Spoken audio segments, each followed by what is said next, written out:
And welcome into the Thursday edition, Robby and Rexrode, 102.5 The Game. Robbie Stanley, Joe Rexrode, Ian Safar here with you on this Thursday morning, live from our Busy Bee Plumbing, Heating, and Air Conditioning Game Nashville studios, home of the $99 yearly Beehive membership where the buzz is always about great service. Joe Rexrode, good morning. How are you? I'm doing okay, but someone swapped out my headphones, I just realized. And I was really getting to really like the last headphones. I'm assuming that was Chasing Big Joe, probably. I don't know. They were on remote yesterday. I couldn't, so it wasn't them. Okay. So does that mean that it wasn't their fault that we had a sub with the rotting onions just stinking up the entire joint? So basically, we got to blame either Adam or D-Mace. Yeah. Or the night crew. Or the night crew. Nice. Or the night Could crew. be, Okay. I mean, I think Penalty Box Radio was in here last night, so it could be Doherty. He was in Okay. here doing All guest stuff with Sean Smith. Which one of you had a sub that, if you want to get onions on your sub, that's fine. Eat the onions. Yeah, Don't throw away. I mean, first of all, if you order a sub, eat the sub. Yeah. Right? But, if you order a sub and then pull the onions off and throw them in a trash in a little small room and then leave it, You should be able to be bare knuckle boxed. I agree. So we're going to find out who we need to pummel. Ian, how we doing? What's going on? Doing great, guys. Thanks. It stinks in here. I'm sorry. We've already lost Ian. 3 minutes in. You're insulated from this stank. No, I can smell it. Definitely You can smell it too. It's like, no, trust me. I know exactly what you're talking about. It was a little oniony. Whether it was sub or some type of burrito or who knows, but Well, I think we got both. I mean, there is a sub that was in here. I see a burrito bag in there. So I think we've got the double. It's just, again, I like onions. Sure. And sometimes people mistakenly, sometimes whatever, people get like a McDonald's hamburger and take the onions off, whatever. But if you order a sub, you didn't mistakenly get onions on the sub. I mean, right? you're watching the person put it on, right? they ask you if you want it on there. Do you want this or do you not? So then eat the freaking onions. Save us from this misery. All right, you know what? I'm not going to eat these, and I'm putting them in the smallest room over here. We're gonna enclose them. Yeah, where everybody talks. Here, let's put them real close to the top too. Yeah, so we can make sure they really create a nice aroma. And then we'll put this burrito in here for Ian. Double whammy. Yeah, really good stuff. Trash night tonight, so that's good. I hope they enjoyed their. Yeah, I'm interested. You know what? It's a little bit peculiar. I'm guessing this is Doherty. I'm guessing this is Penalty Box. I think you might be right. It's the timing of it is, I don't think Adam and Dean, they're not eating a meal at 3, right? I mean, does Adam eat sub sandwiches? I think D-Mace snacks a lot during the show, but Yeah. I don't know about full on subs. Yeah, they leave at 6 and then they go eat dinner. So this is going to be Penalty Box. Alex Doherty, we're after you, buddy. Yeah, coming here as a guest appearance, and then just trash the place with onions. Ridiculous. Take that crap to Milwaukee. Yeah, go cover the Admirals that way. Yeah, Admirals love onions. Do they? Yeah, I got a hot dog with some onions in that place one time. Pretty good. Pretty good stuff. Like a Chicago style kind of thing. Yeah. No, those are pretty good, man. Pretty good stuff. And I hope you ate the onions. I did. There you go. If you get them, eat them. We got a lot going on in the program today. Best and worst things in sports coming up later this hour at 6:45. Darby Hendrickson, Predators assistant coach, will be with us at 7:30. They're taking on Montreal tonight. So looking forward to that. Charles Robinson from Yahoo Sports with us at 8 o'clock. And boy, do we have a lot of things to talk about with Charles Robinson. So we will get into that a little bit later in the program. A little disappointed in Vrabel, to be honest with you. Not a whole lot of reminiscing going on from Mike Vrabel this week. Not that I necessarily expected that to happen, but he is very much in the mold of he has used this line. I think I've counted now 3 times, Joe. There are things that are interesting and there are things that are important. God.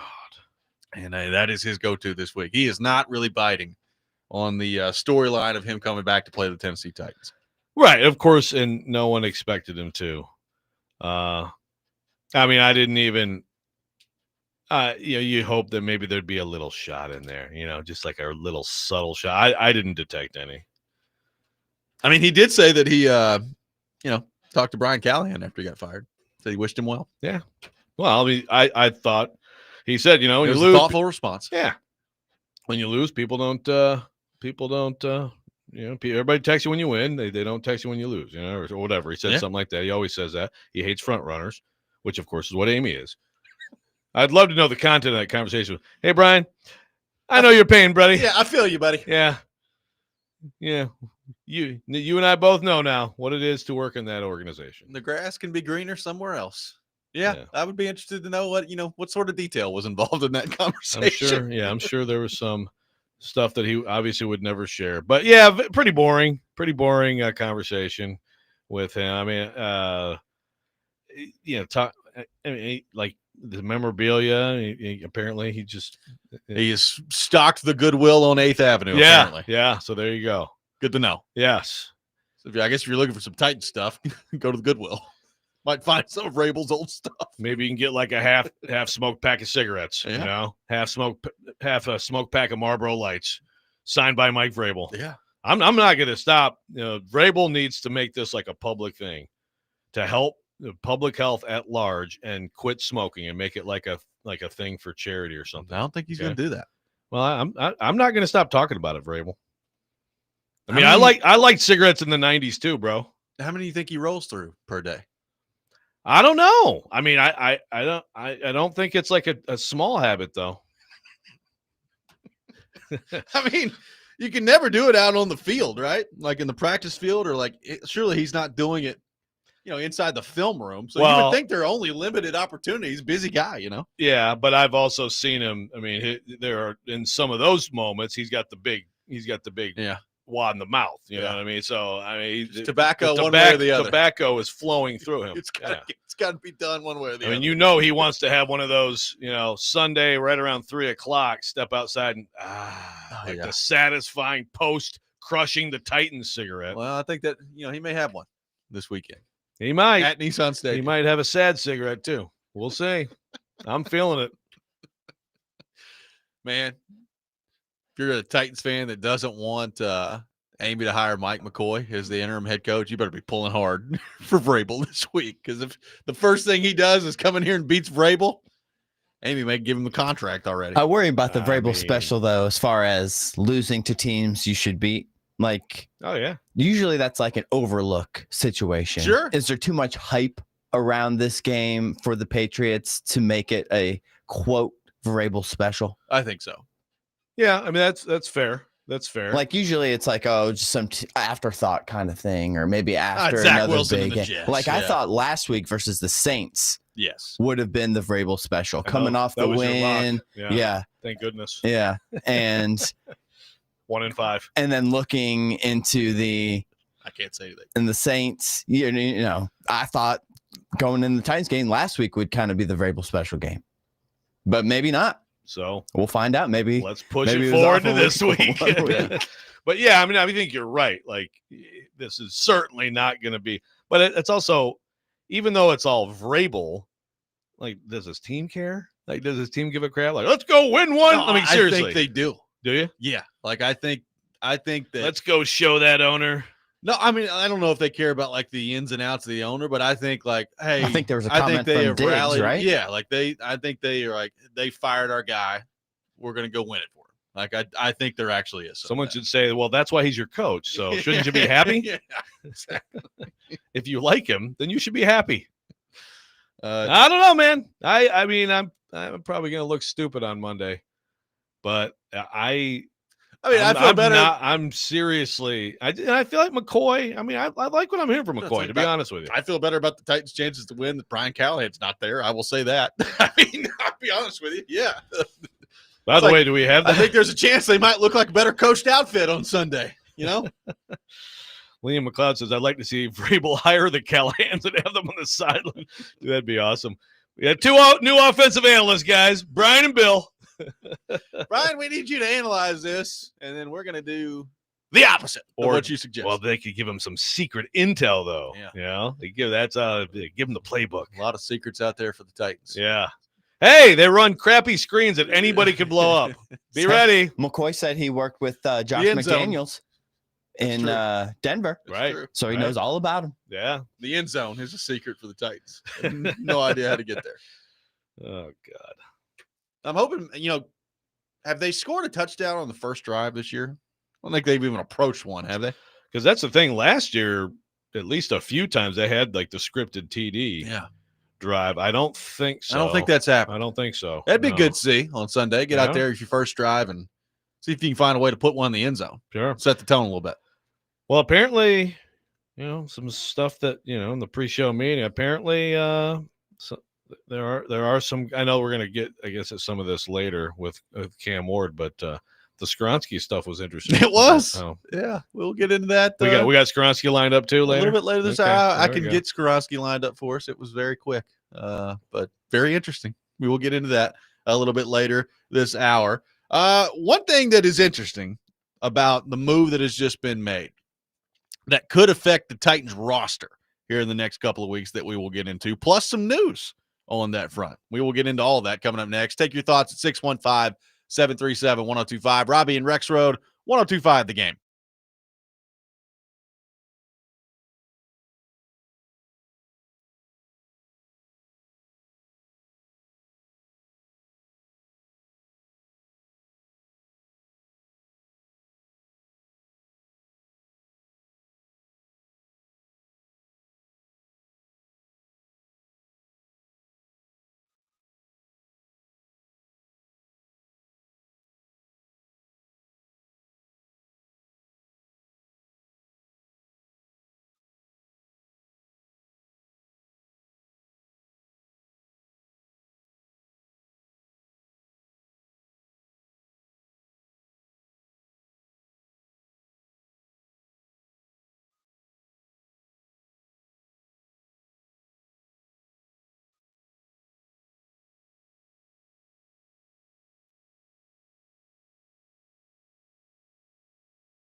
Tomorrow from noon to 3, Chase and Big Joe will be broadcasting live from Boston Commons in East Nashville. And we'll have some Preds tickets to give away as well. It's going to be an action-packed sports weekend in Nashville, topped by Mike Vrabel and the Patriots coming to town. So start your weekend off right and hang with Chase and Big Joe tomorrow at Boston Commons in East Nashville. Robby and Rexrode here on 102.5 The Game, taking your thoughts, 615-737-1025.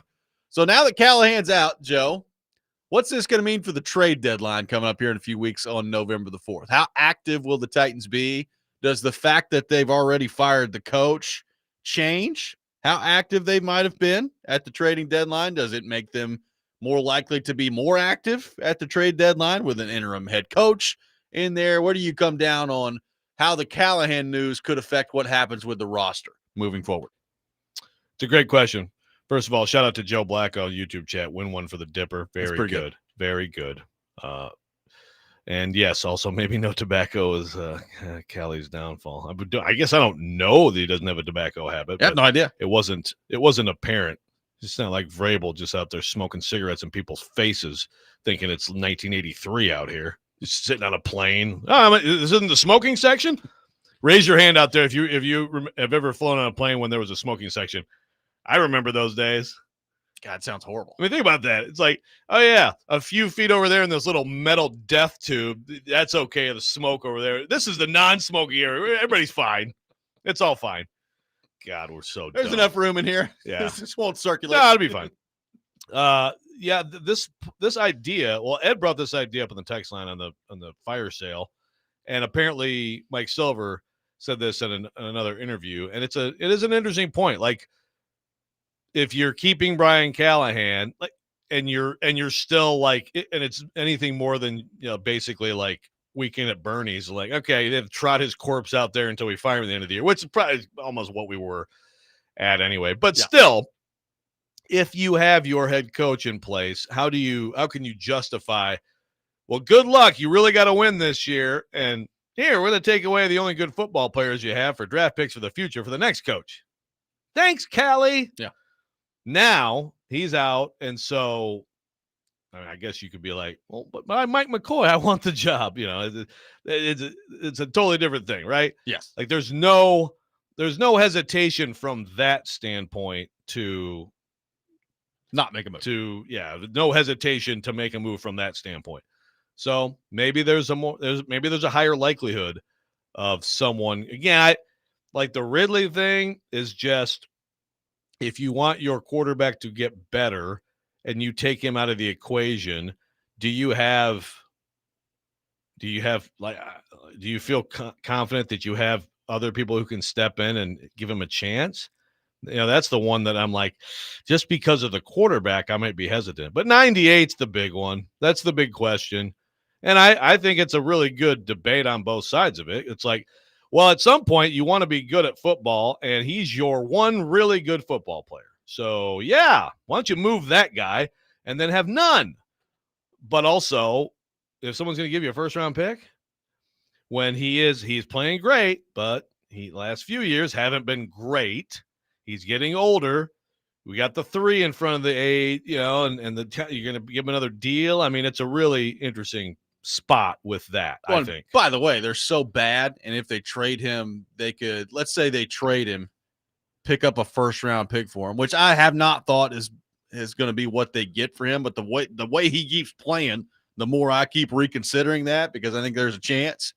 So let's say they do end up getting a first-round pick for him.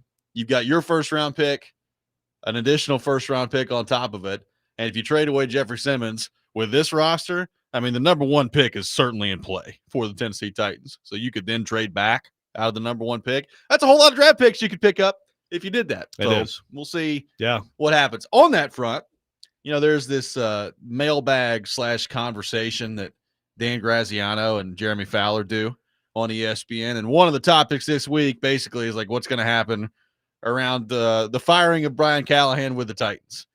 And, it gets into the Vrabel part of this. It gets into a lot of different things.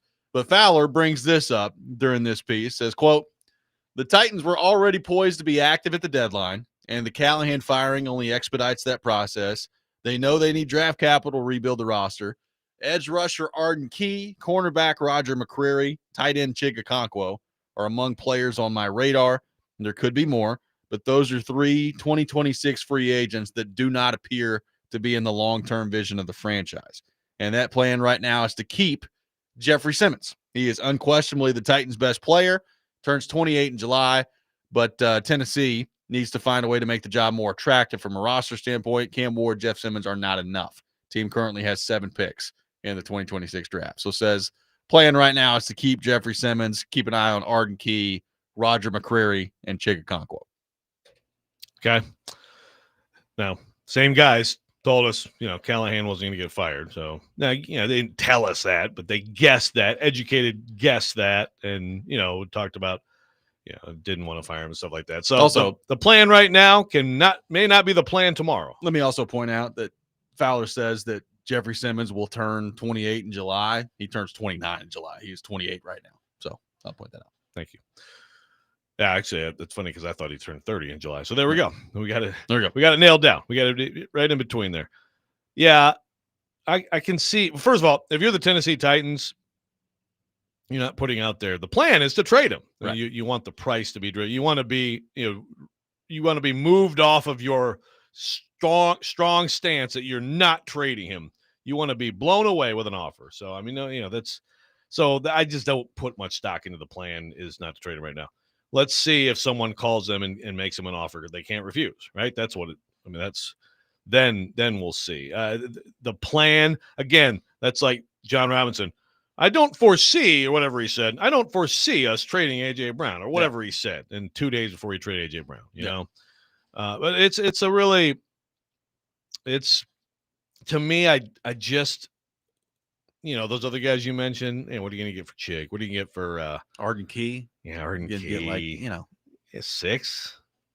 Some expired pecans. I don't know. Some sub onions. Yeah. Yeah. Well, Chig's young. I mean, McCreary's, that's the one that I'm wondering about. Like, okay, so but again, don't you also need any corners moving that's the forward? thing. Like, if you don't sign McCreary and you trade him away, you've already traded Brownlee away. You've got Snead under contract next year. Do they want L'Jarius Snead back on this team next year when you can get out of the money after this year? Probably not. So are you're just totally restarting at corner with every other move that you've got to make with this roster? But again, the thing with that is it's I guess you move him or you need to extend him. Yeah. Which I think they should. Unless they, I don't know. I feel like he's not having a great year. He's made some mistakes that have surprised me this year, but still, yeah. I mean, I'm watching Jalen Armour Davis the other day. I'm like, that's not a guy you want on the field too much. Well, he it takes him a while to get going, but then once he gets going, he's fine. Third quarter rolls around after he's given up 150 yards passing. He's good. Yeah, good to know. Good to see. Yeah, you need if you have any decent young players like with Chig, it's I think Chig's had a pretty good year. I mean, like he's made some plays for an offense that has made like 9 plays all year. He's made like 3 of them. Yeah, I mean, he's to me, it's like I don't think you're going to get much for him. He is young, but again, it's like that position. You have Helm and you have him. To me, it's like it's about the big payoff, the big Hall coming back, and it's just 98 is that's what it's about. That's what the trading deadline. And then again, maybe Ridley, but I just have my doubts that they're going to want to hamstring the QB any more than he already is. 615-737-1025. Our phone number 615-737-1025. Speaking of the quarterback, some interesting comments from him yesterday in the aftermath of the firing of Brian Callahan. We will get into that. Coming up next, the best and worst things in sports at 6:45. All that ahead. Robby and Rexrode, 1025 The Game.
Welcome back in, Robby and Rexrode, 102.5 The Game. Robby Stanley, Joe Rexrode, Ian Safar here with you on this Thursday morning. Got the best and worst things in sports coming up at 6:45. We'll take your best things, your worst things, on the text line, driven by WilsonCountyHyundai.com, that Joe Rexrode is in charge of. Keep them coming. It's really unfair, man. We're missing so many good texts out there. I apologize to those of you who I've missed. I read every third one, so it's kind of like the lottery. That's pretty good. Pretty good percentage. It's actually not bad. It's probably about 1 every 6. Pretty good percentage. Cam Ward addressed the media yesterday for the first time since Brian Callahan was fired, and talked about a lot of different things on the Callahan front. Said personally feels bad for him and all those things. The day-to-day operations this week don't change all that much because you're trying to get ready for a football game, so we all understand that. And then at one point later in his press conference, Cam Ward was asked about, what he's looking for in the next head coach. And I look, maybe this is me reading way too much into something. We'll find out. I'll get your thoughts on it. But I found his response. Don't be silly. Interesting. Here's what Cam Ward had to say when asked about that. Cam, what qualities would you prefer? What would I prefer to head coach? Somebody who can really do everything from top to bottom, and that's both sides of the ball, offense, defense. They know the system in and out. And I think the biggest thing is how is the coach gonna be with the players? Like how is he gonna, camaraderie the locker room? You have all different types of personalities in our locker room, and whoever we get, I know to be the right hire. But that's not really my main focus right now. I'm with Coach McCoy right now. We're gonna try to win some games. So that's Cam Ward yesterday. Cam, what would you like to see in the next head coach? Somebody who can do everything from top to bottom. Somebody who might be able to handle calling plays and being a head coach at the same time. That'd be nice. That's kind of what my takeaway was from. Which would be different than, I don't know, no one in particular. Did he just use comrade yes, he as did. a verb? I've never heard that before. I love it. Let's comrade this place up. He must be able to comrade the team. I like that. Yeah. You can tell me if I'm reading way too much into it. It's fine. I just thought it was funny. He's like, the first thing he said was, I'd like for the coach to be able to know how to do everything. That'd be awesome. Yeah, I don't think it was an intentional shot, but I think that there's probably something to that, right? That's obviously different than the coach that they've had. Yeah. So yeah, I think you may be onto something there. I would like for the coach to be able to call a play and also still know what the rule is. That's my requirement for the next head coach. Coach who knows some of the names of the guys on the defensive side of the ball would be good. Yeah. But of course, it's I know we're going to get the right hire because, of course, that's what that's what you're going to say. And, but hey, he's with Coach McCoy now. He is that's what you got to do. That's all you can do. We talked earlier before all this. It's if Brian Callahan comes, is in peril, does Cam Ward, fight for him or speak on his behalf or anything like that, I never detected it like that. I do think is interesting, and it's a little bit, eyebrow raiser. I don't think he ever said anything to that effect before. Not that I could tell. Yeah. Yeah. So, but it's also obviously, well, I shouldn't say obviously, but it's I don't think he, threw himself on the mat to try to, it's not his job. He's swimming in trying to be a rookie quarterback in the NFL, but it's also just such a terrible, it really is just a bad situation. As you kind of predicted back when, you make the GM change and you don't make the coach change, for it to crumble this quickly for this rookie QB really is pretty amazing when you think about it. It's stunning. Things have gone this poorly for the Titans. They're typically really good at handling stuff like this. Yes. It's kind of amazing it played out that way. It was the first day yesterday that we saw the reaction from the locker room. Peter Skoronski with some interesting things to say yesterday. Here's what Peter Skoronski had to say when asked by PK about the firing of Callahan. Did you think it was time for a change? Do you think change is what this team needed? I'm not really the decision maker here, so I think I'm just trying to do my job and do the best I can. I will say, obviously, things were not working for us offensively, and so I think that change is not a bad thing with that because obviously things weren't working well. So whoever that is. I don't know. I don't get paid to do that. But obviously 1-5, not well offensively. I think that I think it's valid to say in general that we need to change things a little bit, which is fair. That was Skoronski yesterday. I will say, offensively, not very good. So he's not wrong. He's not wrong. He's not wrong. Bill Callahan, I want you to take Olga. I want you to take Bertha. And I want you to take them the hell away from me, says Peter Skoronski.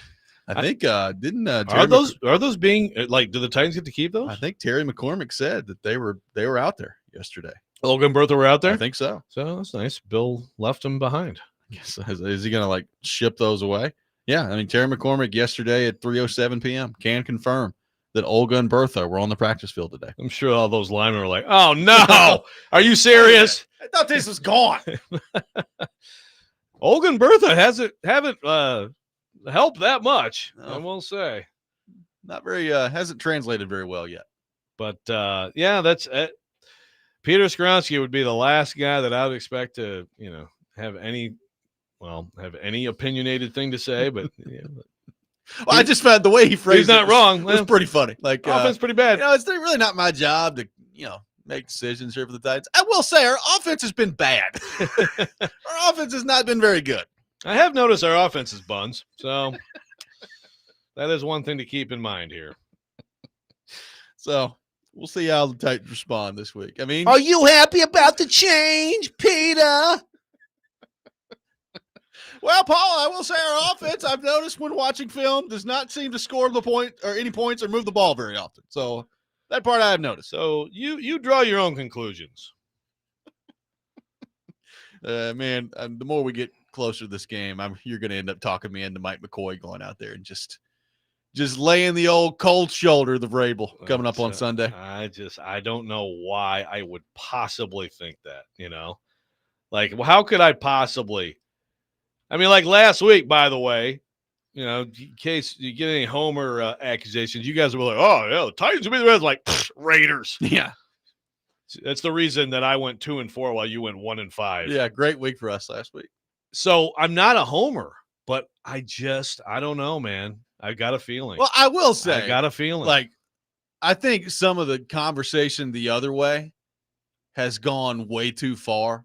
I think that the Patriots are better and they're going to come in here. And by the time they're going to crush even the crushing stuff I could buy because the Titans aren't very good. It's not that hard to crush the Titans. Right. But some people are acting like, the Kansas City Chiefs are rolling in here and it's the Patriots are still a flawed football team. I mean, they're off to a good start. And I think Vrabel's a good coach. And I think Drake May is going to end up being really good. But right now, this is not like this is the best team in the NFL walking in here. Carson's like, they're going to leave blood on the field. Calm down, dude. It's not Gladiator. Yeah, I agree. It is it's going a little far the other way. And maybe some Tennessee Titans have heard that. Maybe Mike McCoy is taking notes and sharing it with his team. And I know that this football team I believe this big team is the guys in this room are really good. That's when we should have known. They're in big trouble. Let's head to our phone line, driven by WilsonCountyHyundai.com. Welcome in Mark in Nashville to the program. Mark, good morning. Thank you for calling in. Joe, I'm laughing at you. Joe, you okay this morning, man? You on the road this morning, Joe. What's up, Robby? What's up? We on the road this morning, Joe. Am I okay? Probably not. Yeah, you okay? Joe, I called in yesterday and said that Patriots will come in and probably steamroll the Titans. I believe the Titans, anytime you get an interim coach, they tend to play a little harder. But, it's not going to really matter. And, I got to thinking about that last night. I think, the Titans let the wrong coach lead the building, Joe. And Vrabel's got a hell of a situation there, man. He's got him a franchise guy. They went in Buffalo the other week and won. And Drake May, Josh McDaniels is doing a great job with him. They're a young team. They're only going to get better. They could possibly get into a wild card this year and stuff. So you got to kind of give them some credit, man. Vrabel's done one heck of a job. He's in a way better situation than he was when he was down here in Nashville. And I was listening to those comments from Cam and Skoronski. It sounds like they were kind of taking shots at Callahan especially Steronski. We need somebody to come in here who knows how to call plays, who's used to calling plays, who knows how to really run a good offense, because we do have a bad offense. That's what I gathered from that. And, I mean, like I said, I feel bad for Callahan, man, but, I mean, I don't know what Mike McCoy is going to do. He's ex-coach with the Chargers, but they really got a lot they got to really do to change the outlook for this team. But, hey, y'all want that – I want to get in on that bet, Robby and Joe. Okay. I'm going to go like the Dukes. I'm going to go like Mortimer and them and trading places the Dukes. I'm betting $1. I'm betting $1 that Amy doesn't show up in this game, because I don't think she really wants to face Vrabel and see the Patriots come in here and do what they're going to do Sunday. Whether it works out or not, I don't think she's going to show up. She's probably going to stay in Houston. But, hey, man, y'all have a good day and good weekend coming up, and we'll see y'all later. Thank you, Mark. Thanks, Appreciate Mark. the call. You're on All Team right. Stilly. See you, Joe. Congrats All right, for see being you, on Joe. Team Stilly. That's a scary place Yeah, to be. Amy's not going to not show up. That Will we know? Like, What- will somebody find her and take a picture? Yeah, Like, 'cause will the broadcast be on her the whole time? Of like every time the Patriots score a touchdown, they just cut to Amy. Oh, Look it up in the- if there's any way, they will. Yeah, I would think they would. But yeah, she'll be on the field like before the game. Okay. Like I this would be it Will would be there a be an interaction terrible look. between Amy I and would Vrabel? not be surprised at all. Okay. If Vrabel comes over, hey, a little handshake and walks away. Yep, that'd be my guess. All right. Vrabel, Will it like, come all right, Vrabel goes into practice mode. You know, when he wants players to hit him, knock the tar out of my lungs. Tries to block Amy out there or something. Well, the best and worst things in sports coming up next. Take your best things, your worst things on our text line, driven by WilsonCountyUnder.com. Robby and Rexrode, 1025 The Game.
The best and worst of the sports week, now on Robby and Rexrode. On ESPN. 102.5 The Game and the Game Nashville app.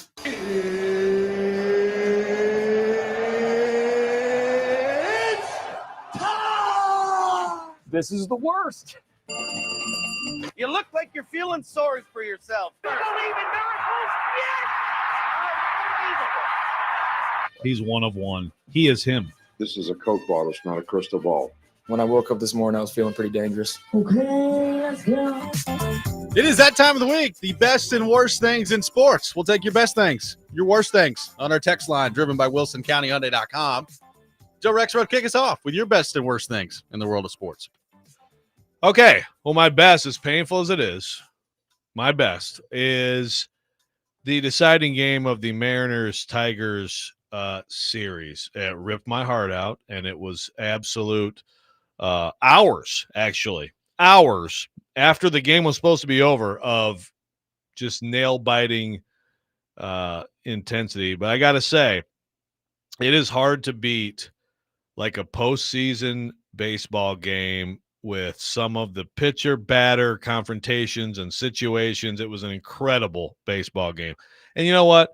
As it's all over, I have appreciation that my Tigers are at least relevant. I can have perspective on it. So even though it was a bad thing, that's my best. That game was an all-timer. My worst, sorry guys, you guys let me go first. The Tennessee Titans. How about that for an original answer? And I don't have anything to add. Just the Tennessee Titans. That's my worst. This is a low T alert. Ian Safar, your best and worst things in the world of sports. Playoff baseball was up there. It's just like a best, you know. It is the baseball and hockey, the way they go next level in the postseason as far as just the intensity. Yes. Every pitch, next level. It's fun. It's a great debate, like the every pitch, extra innings, postseason baseball game, or like overtime hockey. Yeah. Like, both of them are just like you cannot turn away. You can't go to the bathroom. Yeah. So that's fun. Hockey is back. Best, just bring it on. A week of hockey. That's just been fun. Indiana win over Oregon. Yes. Couple of smorgasbord here that I had written down. They looked pretty good. That was an impressive win. Worst. What about this Anthony Richardson injury to IR? What in the world? Did you read about how that happened? Yeah. It was a stretch band, Doing the pre-game band. stretch band incident where I guess the machine he was using malfunctioned or there was a breakage. Piece of the machine came back, hit him in the face, fractured orbital. Yeah. Out for at least, put him on IR. Had to go to the hospital. After pregame warm-up. Can't catch a break. Tough year for this kid. So, obviously it hasn't worked out on the field, but you never like to see that. So I'll throw that in there as another freak thing to add to Anthony Richardson as a worst. That's like when, wasn't it Tyrod Taylor? I know, I thought about the same thing. Yeah. Got like punctured by his own. Yeah. Got Trainer. punctured by the doctor. Just throwing needles at him. Yeah. Good grief. What's going on out there? My best thing in sports, the Vanderbilt Commodores are favored against the LSU Tigers at home this weekend. 2.5-point favorites for Vanderbilt. Joe, we had not looked at this line. And I think I was asking you on Monday. I was like, what do you think the line is between Vanderbilt and LSU? Let's pull it up. And my guess was going to be like LSU by like 4.5 or something like that. And then to open it up and see that Vanderbilt's a 2.5-point favorite.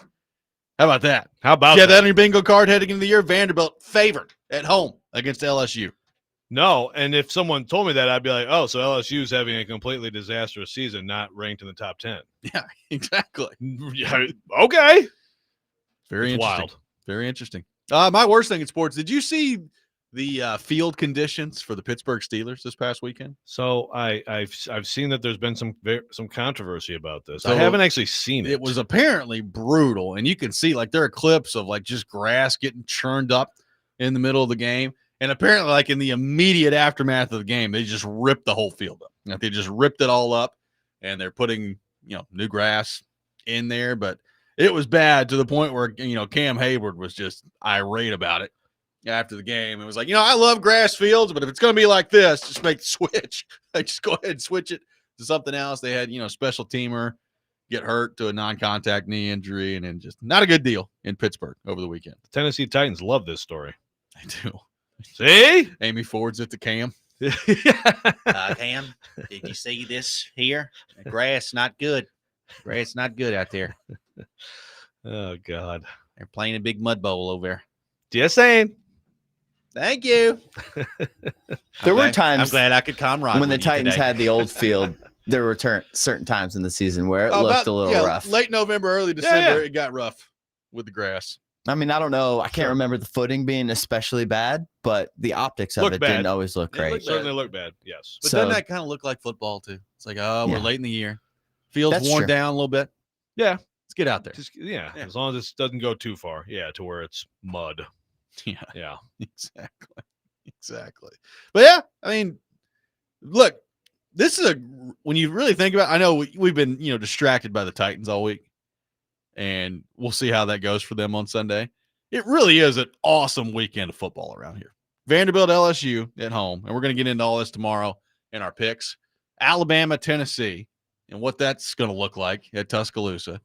Vrabel coming in here. It's a pretty electric week of football around here. Yeah, I mean, probably the most interesting of all three combined, right? And possibly even there was another really good weekend with the two with Vandy and Tennessee. But, I mean, this is better. I mean, this is amazing. Got some quick one. Matthew from Jolton. Best thing to start the Preds and Sorrows are on. Not having listened to Brian Callahan press conference anymore. Worst thing is Vrabel's coming back to stomp a mud hole in the Titans. Megan says the best thing in sports is how PK says ruin. Yeah. I've heard him say it a few times recently. Is this label? Ruin. Houston ruins it. Huge ruin. I gotta hear him say it. That's very interesting.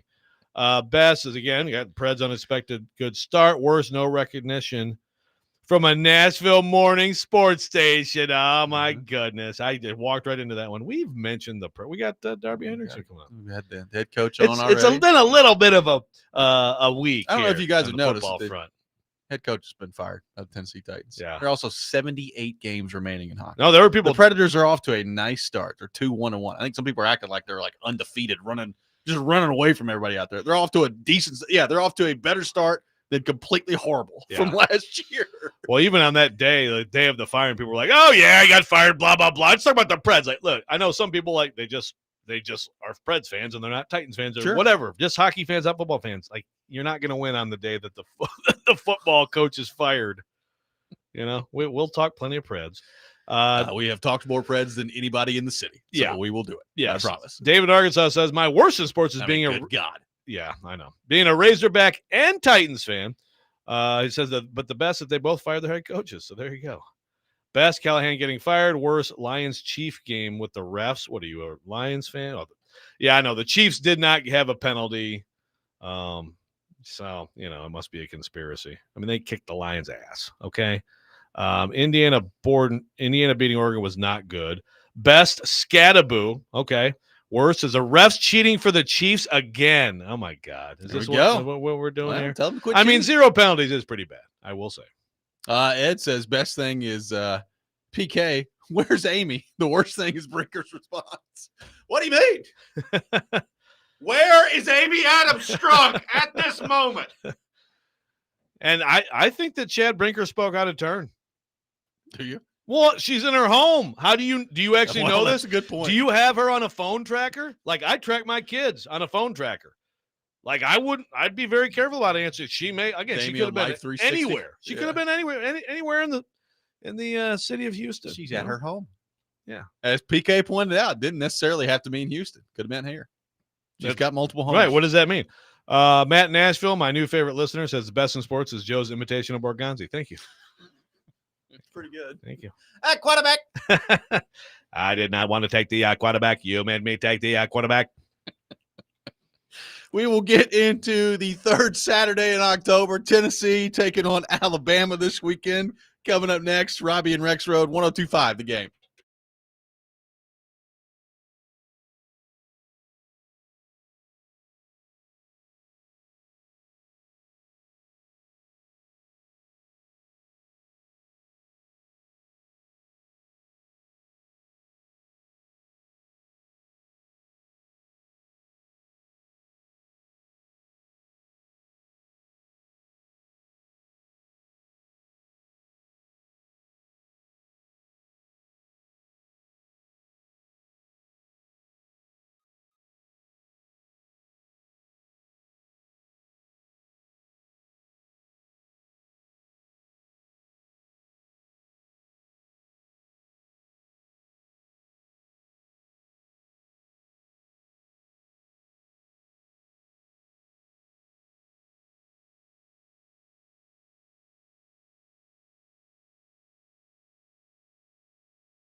Hour number 2, Robby and Rexrode, 102.5 The Game. Robbie Stanley, Joe Rexrode, Ian Safar here with you, live from our Busy Bee Plumbing, Heating, and Air Conditioning Game Nashville studios, home of the $99 yearly Beehive membership, where the buzz is always about great service. Preds assistant coach Darby Hendrickson with us at 7:30.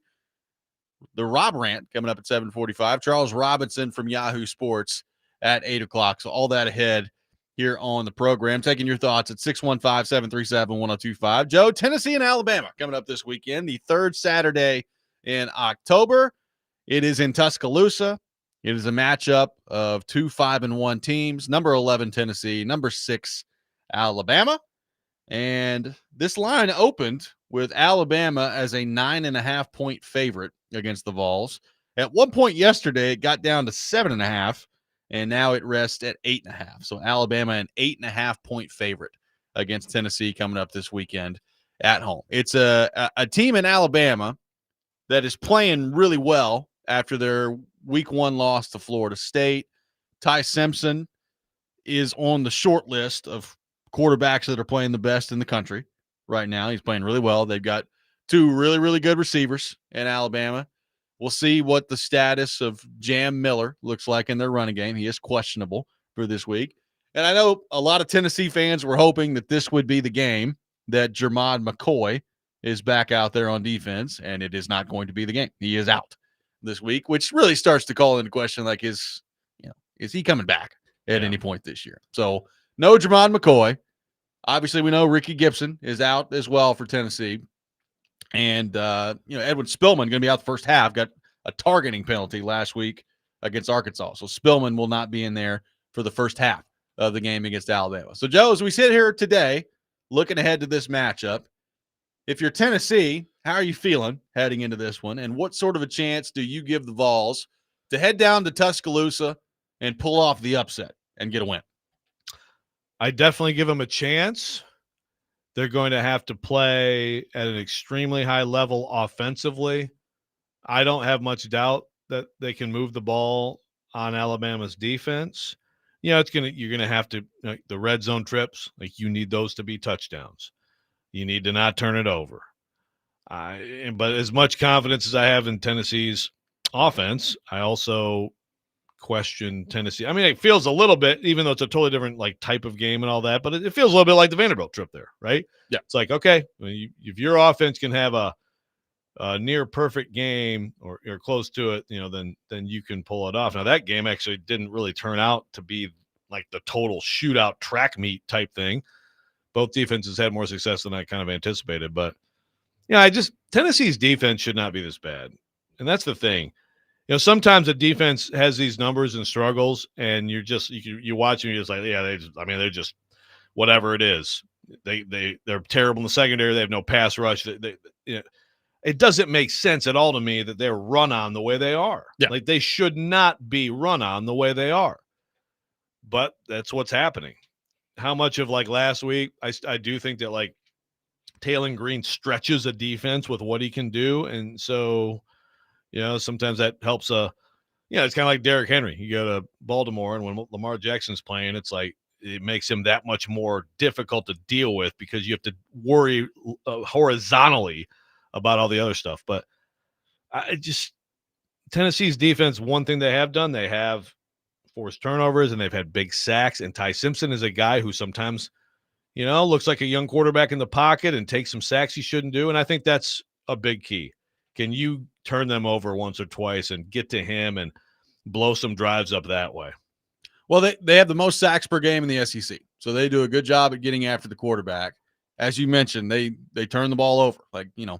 Look, last week for the majority of the game, they were pretty bad defensively against Arkansas, and then all of a sudden they would make a huge play. They'd force a turnover. Arkansas is driving the ball, and then Tennessee punches it out. That's what they did last week. So can you make a living that way defensively? I don't know. Alabama's been really good at taking care of the football. That's the other thing in this too. So if that continues, Tennessee's defense, at this point into the season, I kind of think you are what you are on both sides of the ball. Tennessee's defense is not as good as it was last year.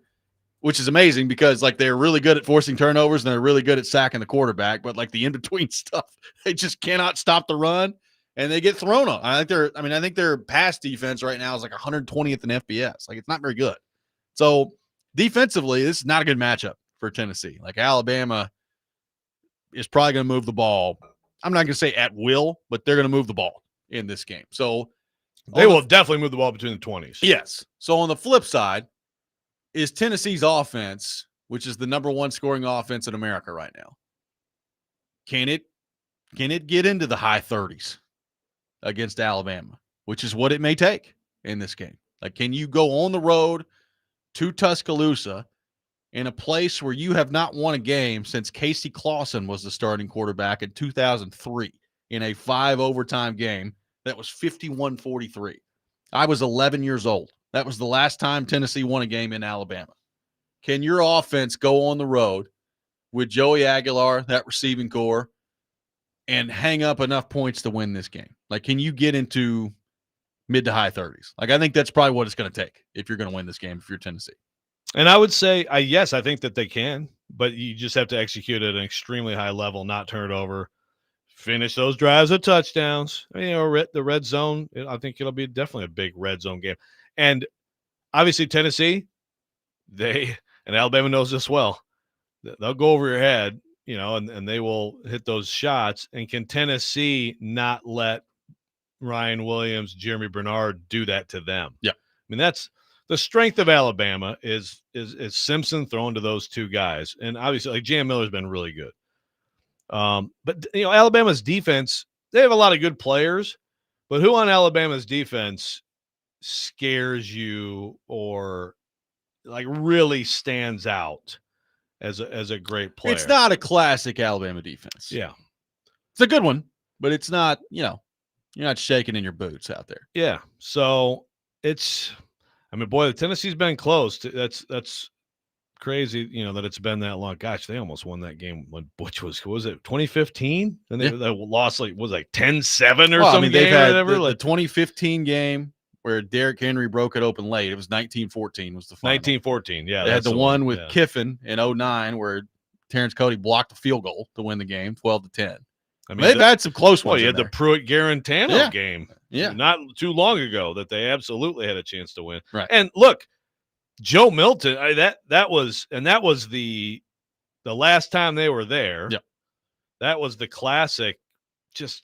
They faded bad. They just sort of crumbled in the second half. They were in control of that game. Joe Milton, they were up 20-7 at halftime. Yeah. In that game. And then they lost 34-20 and scored in the second half.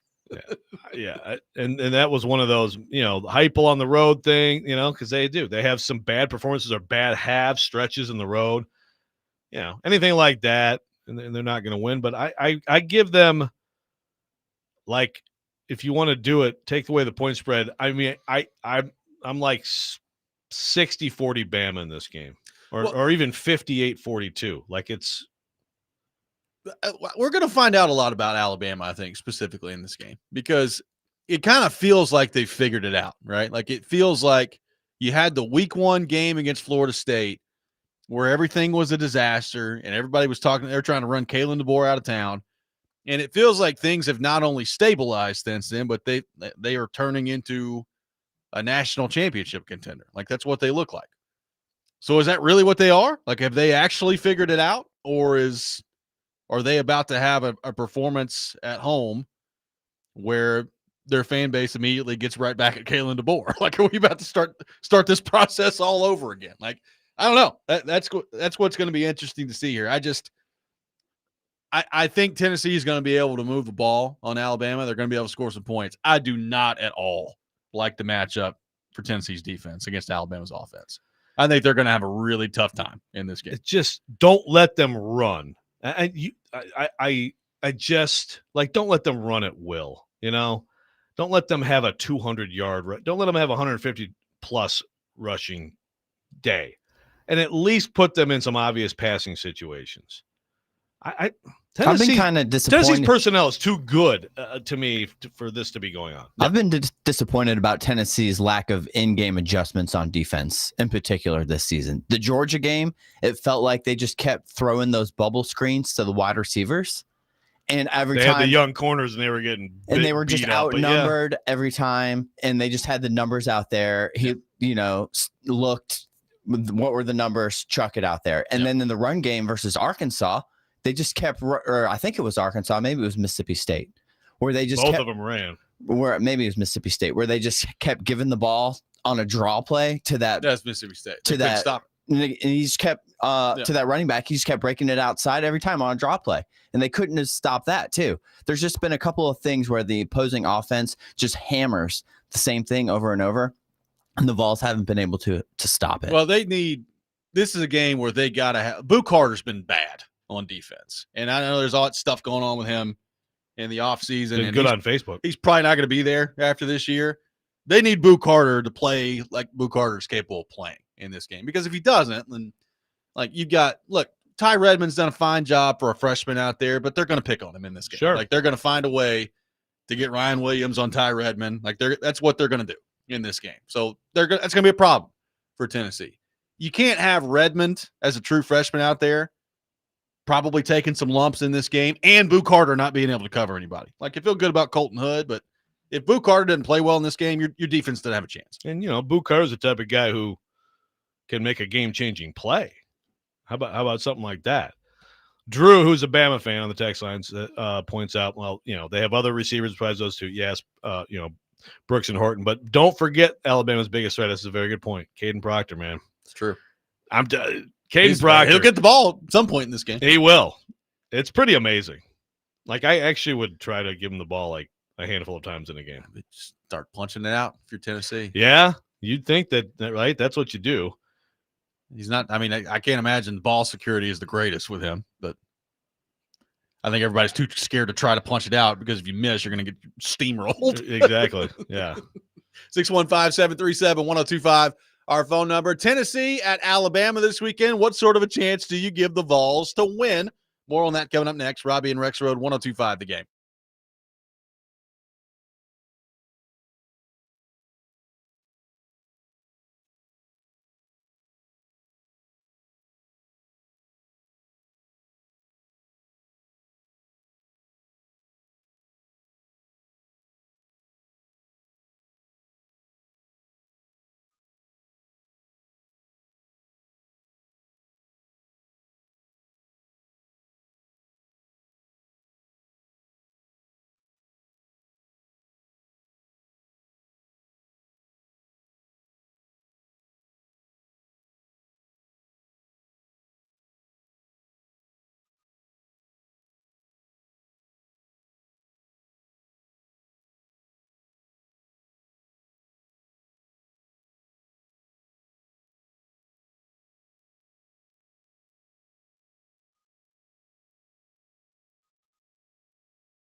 DVD with Willie Donick, Derek Mason, and Adam Vingan will be broadcasting live at the all-new Circus Sportsbook Kentucky in the Mint Gaming Hall this Monday prior to the Monday Night Football games. Monday night matchups are the Bucks and the Lions and the Texans and the Seahawks. So make sure you're aware of that. Taking your thoughts in the meantime, 615-737-1025. Too many. How many doubleheaders are you going to have? Too many. I think it was 4 this year. Is this the most? It's got to be I don't know. close. That I don't know. I mean, I don't like it. I don't know why we have to have Monday night doubleheaders. Just put one game on Monday Night Football. Yeah. I agree. But they don't listen to us. They don't. They do not. Tennessee taking on Alabama this weekend. Alabama, an 8.5-point favorite. It is amazing. I saw some people pointing this out yesterday. You know, for all the talk in the offseason about Nico Iamaleava leaving and going to UCLA and Joey Aguilar coming in and the uncertainty at quarterback, the uncertainty at wide receiver, all these things. Yet that it basically what amounts to the halfway point of the college football season. Tennessee has the number 1 scoring offense in college football. Like, I feel like that's probably not being discussed enough. Yeah, probably not. That's pretty amazing. Because again, it's not only was it like, oh boy, are Vols fans gonna, turn on Heupel when they're terrible and they're scoring 19 points a game, but also like the last 2 years looked so much worse than this. Yeah, this is I'm not going to compare what this is to what it was in 2022 because that's one of the best offenses I've ever seen in college football. I mean, truly. Until that day in Athens, Georgia, when they just punched him in the face. I mean, that was an incredible offense. This is not that, but it's pretty freaking good. I mean, and I think the offense, again, I mean, I know we have, we got Brandon in the YouTube chat today chiming in with some funny stuff, but I mean, really, in all seriousness, Brandon who said on Vrabel, a little chaw and some heart darts, never hurt anybody. Brandon, the biggest hater of Glenn Ellerby that we know, you have to give some credit, right? Do you not have to give some credit on the offensive line play? They look good. Now, I think his argument will be they need to run the ball a little bit better. But yeah, like they look pretty good out there. I mean, look, Tennessee, quote unquote, can't run the ball this year, and I think they're like 22nd in the country. Yeah, right. They're just not having ridiculous. Yeah. I mean, the thing is, the last couple years, and especially like last year with Sampson, I mean, they overly had to lean on that. It was great to have that, right. But the scheme lends itself to that too. Yeah, like they're still pretty balanced. They're not putting up absurd numbers on the ground, but they're pretty balanced. Well, and again, like I think if you're a Tennessee fan, you'll probably take that trade-off, right? Of like maybe you're not running for 275 yards a game, but if you're throwing the ball and throwing it to the level that they're throwing it this year, that's a good thing. Yeah. Like you'll Are they scoring touchdowns? Okay. I mean, they're scoring 48.2 points per game. That's where they're at. Now, I know some of that involves, non-power 4 competition, but some of it does. Some of it does. I mean, they've gotten into the 40s with the exception of last week every game, haven't they? I think so. And this is it's a reminder too, because the last couple of years at various points, and I think it way too often, and I think for the most part we would argue against this, but the whole people have figured out this offense. Yeah. If you execute it and you have personnel who can execute it, this offense is going to work. Now, will this offense win a national championship? Okay, we'll see. But the idea that it couldn't, because it hasn't yet, that it couldn't, I reject that. Well, this is kind of the next step, though, for Heupel, right? Like he's done a lot of things around here that have not been done in a long time. College football playoff berth for the first time ever. Like there's a lot of things. Heupel's a good coach. There's a lot of things that Heupel has pulled off in his tenure that have been incredible at Tennessee. They have not gone on the road and beaten Florida. They have not gone on the road, beaten Alabama. I mean, they haven't beat Georgia at all under Heupel. But that's kind of like that next thing, right? Is like, we'll get to Florida later, and I know Florida's their own mess right now, but like at some point you're going to have to beat your Floridas and your Alabamas on the road. So can you do that if you're Heupel? There's just such a huge difference between those two things right now. There are. It's embarrassing to not beat Florida on the road. I mean, yeah, like this year, you have to go do that. Beating Alabama on the road, that's a big deal. Yes. And again, 2 years ago, with that kind of miserable offense, at least by Tennessee standards. They were in position to do so, and they completely folded. Adam in Portland, boy, you're hot taking this week. He says it's no longer an upset. They should beat the hell out of Alabama. Well, they are an 8.5-point underdog. Yeah. So that actually would be quite an upset, Adam. They are an 8.5-point underdog. Yeah, it's obviously not what it used to be, Right. where you'd be happy to hang in a game like this. Yeah, Tennessee should be confident and expect to go win the game. Yeah, like if Tennessee gets blown off the field on Saturday, that would be a huge disappointment. Like that should not happen at this point. So, and I don't think it will. Like, maybe a late touchdown makes it a double-digit game at the end of it, but I don't think you're going to be walking into the fourth quarter and it's just like, well, this is over. Get, Merklinger in there, save Aguilar for next week. Like, I don't think that's going to happen. That'd be massively disappointing. Yes. And no, I don't expect that at all. I'm trying to think, like Joey Aguilar. I mean, you could say like, well, has he really, performed in a hostile environment? But yeah, actually, Mississippi State was a great environment. Yeah. They may not be a great team, but that was an example of going on the road, and he's fine. It's really he's played at Clemson before. Like he's not like he's Yeah. never walked into something like this. No, I mean, look, when it comes down to it, it's still, he remains such a surprise. And again, just based on like last year, you're like, how good could this guy be? But he's very good. Josh points out with Caden Proctor, you mean the Titans' future left tackle with the first overall pick in April? Well, maybe. Maybe so. If you get him, that'd be exciting too, that'd be nice. I know, if you can have him as a tackle / H-back. Yeah, be pretty sweet. We'll be joined by Predators assistant coach Darby Hendrickson coming up next. They're taking on the Canadians tonight. Got the Rob Rant coming up at 7:45. All that ahead. Robby and Rexrode 102.5 The Game.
Welcome back in, Robby and Rexrode, 102.5 The Game. If you're heading to Nissan Stadium for the Titans game on Sunday, stop by John Bon Jovi's before and pregame with 102.5 The Game. JBJ's has the best food on Broadway, cold beer and cocktails, and stunning skyline views, including 2 epic rooftops as well. Pregame show brought to you by Parman Tractor and Equipment and Circa Sportsbook Kentucky. Taking your thoughts on our phone and text line driven by WilsonCountyHyundai.com. Had some good times in there. Some awesome pictures of the of Bon Jovi too, like the band, the whole band. Oh yeah, John and Richie. Have you seen? And I don't know anybody else's. Have you seen John in there? I have not. Okay, I've hanging out there a lot. I've heard that happens from time to time. Okay, he's just kind of in there. Okay, good to know. Probably not very often, but I've heard that from time to time that is the case. That'd be cool. It would be. We are scheduled to be joined by Darby Hendrickson here in a few minutes. Predators taking on the Montreal Canadiens tonight. Do you sense a groundswell of belief from Tennessee fans that they're walking into Tuscaloosa on Saturday and getting it done against the Tide? Or is there fear in your mind? I think the defense has scared a lot of Tennessee fans. Yeah, people are mad, mad about the defense, worried about the defense, mad at Tim Banks. Brandon, I guess he's switched targets. He said Tim Banks' defenses have always been poor in zone. They're especially awful this year. The linebackers stink. I do think that, by the way, I think linebacker play. I think Carter's really good. I think T-Lander a little bit of a weak link there. So also Brandon says they won't rush for 100 yards Saturday. Yeah, I don't know. I feel like I think you're a good temperature taker of the Vols fan base, and I feel like cautious optimism. Is cautious optimism overstating it a little bit too much? I would be very surprised and disappointed if Tennessee's offense doesn't play well in this game. Like, they're not scoring 48. I think that's clear. But, I think Tennessee's offense will give you a chance to win. The defense, I do not have a good feeling. I don't think the defense is going to perform very well. Okay, so what does that add up to? Probably adds up to about a 10-point loss. Is what it probably adds up to. Well, you're kind of a pessimist. Well, I am. And frankly, my record of picking games this year has been atrocious. So, I mean, we're all pretty bad. To be fair, we're all pretty bad. But I don't know. I guess I'd put it out there. Like, maybe we should have Big Orange Mac on. By the way, I gotta give a shout out to Big Orange Mac. Because I don't know why this made me laugh so much. First of all, as I did this on the show, I officiated my cousin's wedding. And then I said on the show, so I married my cousin last summer. And you're like, yeah, great call. What? I'm like, I married my cousin last summer. You're like, say it again. Don't ruin my rant. What's that? Nothing.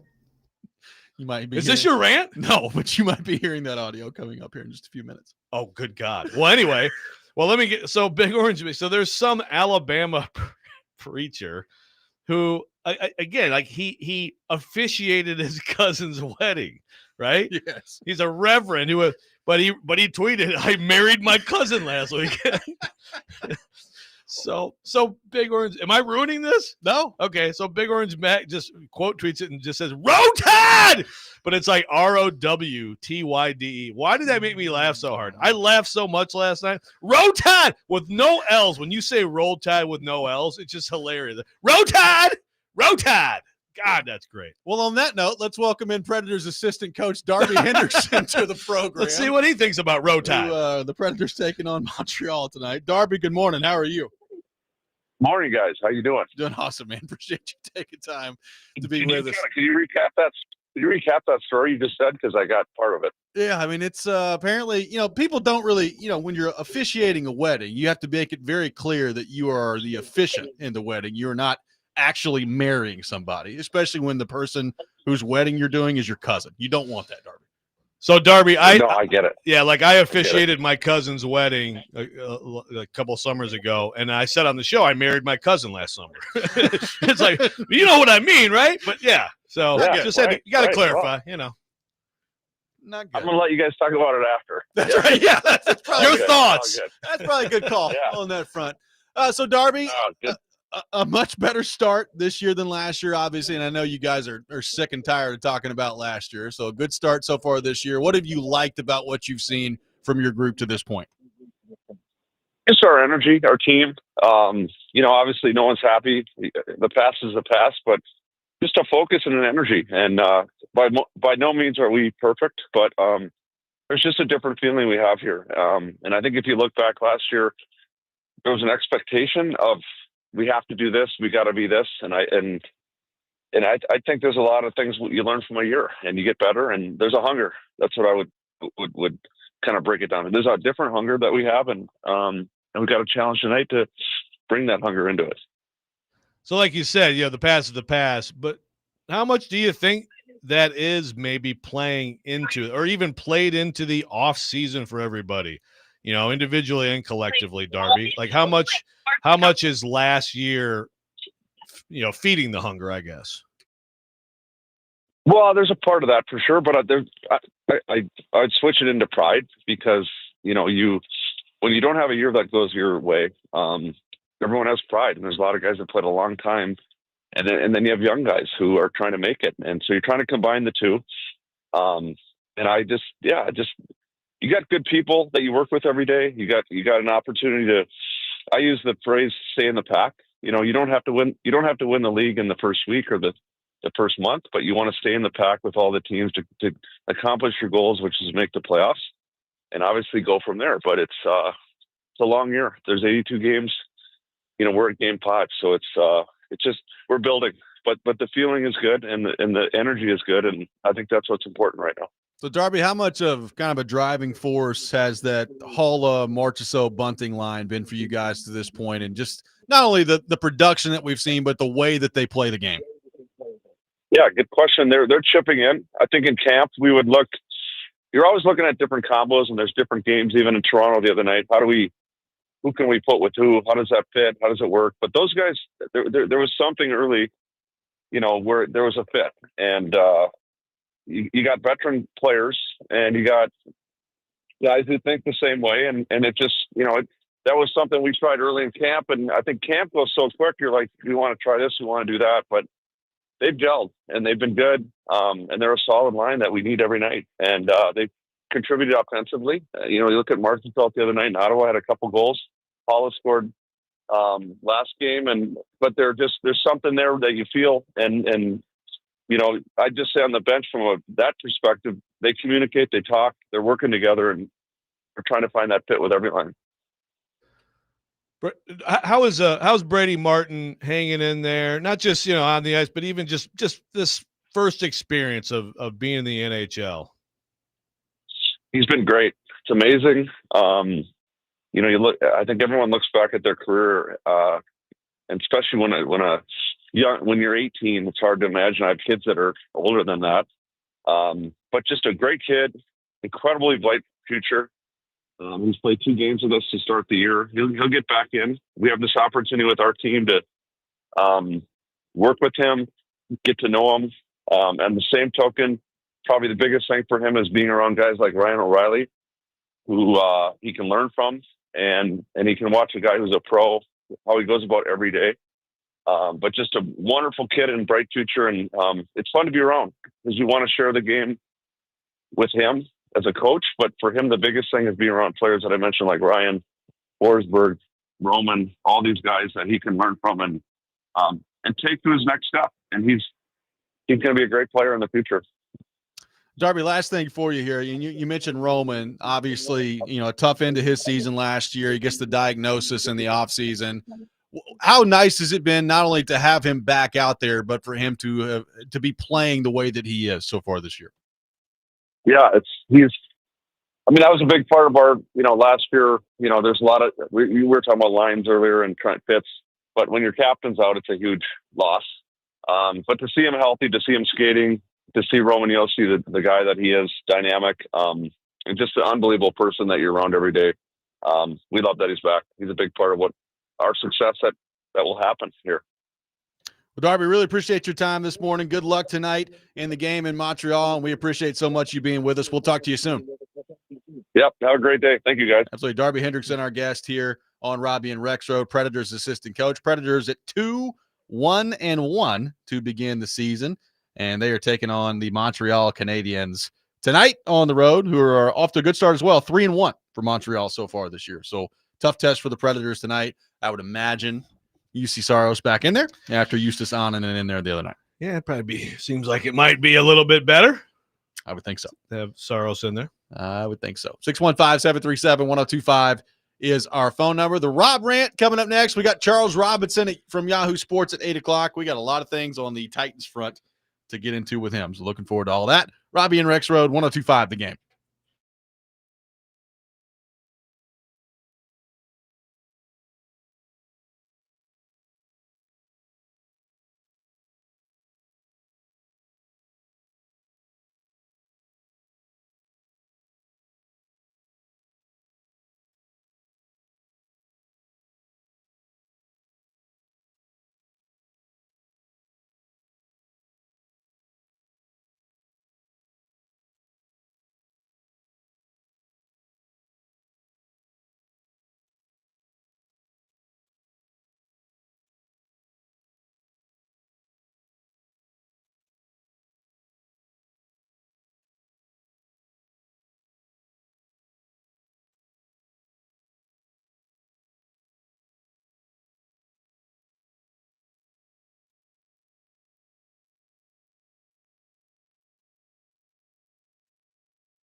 Don't make me angry. Sometimes you have to tell someone to pound sand. You wouldn't like me when I'm angry. This is the Rob Rant. Now on Robby and Rexrode. I'm tired of you guys asking me this. Like, this is ridiculous. Which one of you has gout? To be honest with you, don't know and don't care. Vrabel, smash away. Built to pound. You can't stay away from shellfish, meat, and meat. Family ties. Those matter. Blood's thicker in the water. I married my cousin last year. Row Tide! Row Tide! This is recruiting propaganda, you must be from Tennessee. You know, Vrabel, I used to enjoy the delicious taste of a Camel Light. I'm the dumbest person in here. I promise you. It is that time of the day here on the program. Time for the Rob Rant, brought to you by Functional Medicine in Tennessee. Rise up to better health. Check them out at functionalmedicinetennessee.net. Nothing like a little nicotine and incest to get us going on a Thursday morning, huh? Yep. God. I just want to point out that all those sound bites were from you. I didn't say anything about any of that stuff. Did not touch that stuff. And Vrabel. You got that whole Vrabel greatest hits getting ready for us there, Alex? Yep. I just called him Alex. Yeah, good stuff. I'm sorry. Hey, Alex. I'm sorry. How we doing in there? I'm sorry. Alex Doherty is screaming at me. We'll get to that at some point. Yeah, we will. Charles Robinson coming up here in just a few minutes. My message today here is to Amy Adams Strunk. And I'm not going to focus in on the not showing up and doing press conferences thing because I've given up on that, and that's a lost cause at this point. And frankly, I just don't even really care about it anymore because it's not going to change. But, I hope Amy Adams Strunk has learned something through all this, because if she hasn't, then this is not going to get any better anytime soon. Let's trace this all the way back, Joe. This is how this all began. And look, this is a complicated thing, but you'll really never be able to convince me otherwise of these two things. It's not a coincidence to me that what started all of this avalanche of firings that we've seen over the last 4 years was that the Titans went up to Philadelphia and got embarrassed by A.J. Brown, and the fans were turning around and flipping off Amy Adams Strunk in the box. And 2 days later, she fired the general manager while they're in first place, sitting there in the AFC South. She got embarrassed, and she fired the general manager. At the end of Vrabel's tenure here, and there's blame on this to go with Vrabel, there's blame on this to go with her, and we talked about the stupid New England thing that he went up there and gave his little speech, and it's not like this everywhere. And apparently that really made her mad. Yet she never talked to Vrabel about it. Vrabel never talked to her about it. It was just like the unaddressed elephant in the room the whole time. And she let it fester. She got mad about it, and she fired it at the end of the year. So she got mad a couple times, fired 2 people, and now we have just been launched into a repetitive cycle of hiring and firing, trying to get back to a spot where they're a respectable franchise. And this is the problem when you're an owner that doesn't really want to be involved, and then immediately you involve yourself, and then checks out and doesn't want to be involved, and then immediately you involve yourself. And until that pattern changes, this thing ain't getting any better. And believe me, you're not going to find a bigger hater of Brian Callahan, the football coach. I'm sure he's a great guy. The football coach than I was. The guy could not coach. And it said after about week 2 this year, it's time to move on and fire the guy because he can't coach. And that was a problem. It was a symptom of what's wrong with this franchise. But we've known the whole time. The biggest problem is her. And I hope that throughout this process, as they've tried to outsmart everybody and do their own thing the last 5 years, and she gets mad and rolls off and fires people, and it's been an unstable mess, I hope that she's sitting back now as she's just getting absolutely crushed, deservedly so, this week. Not just here, around the league. She is getting destroyed around the National Football League this week. I hope that there's some reflection going on that leads to change in the future.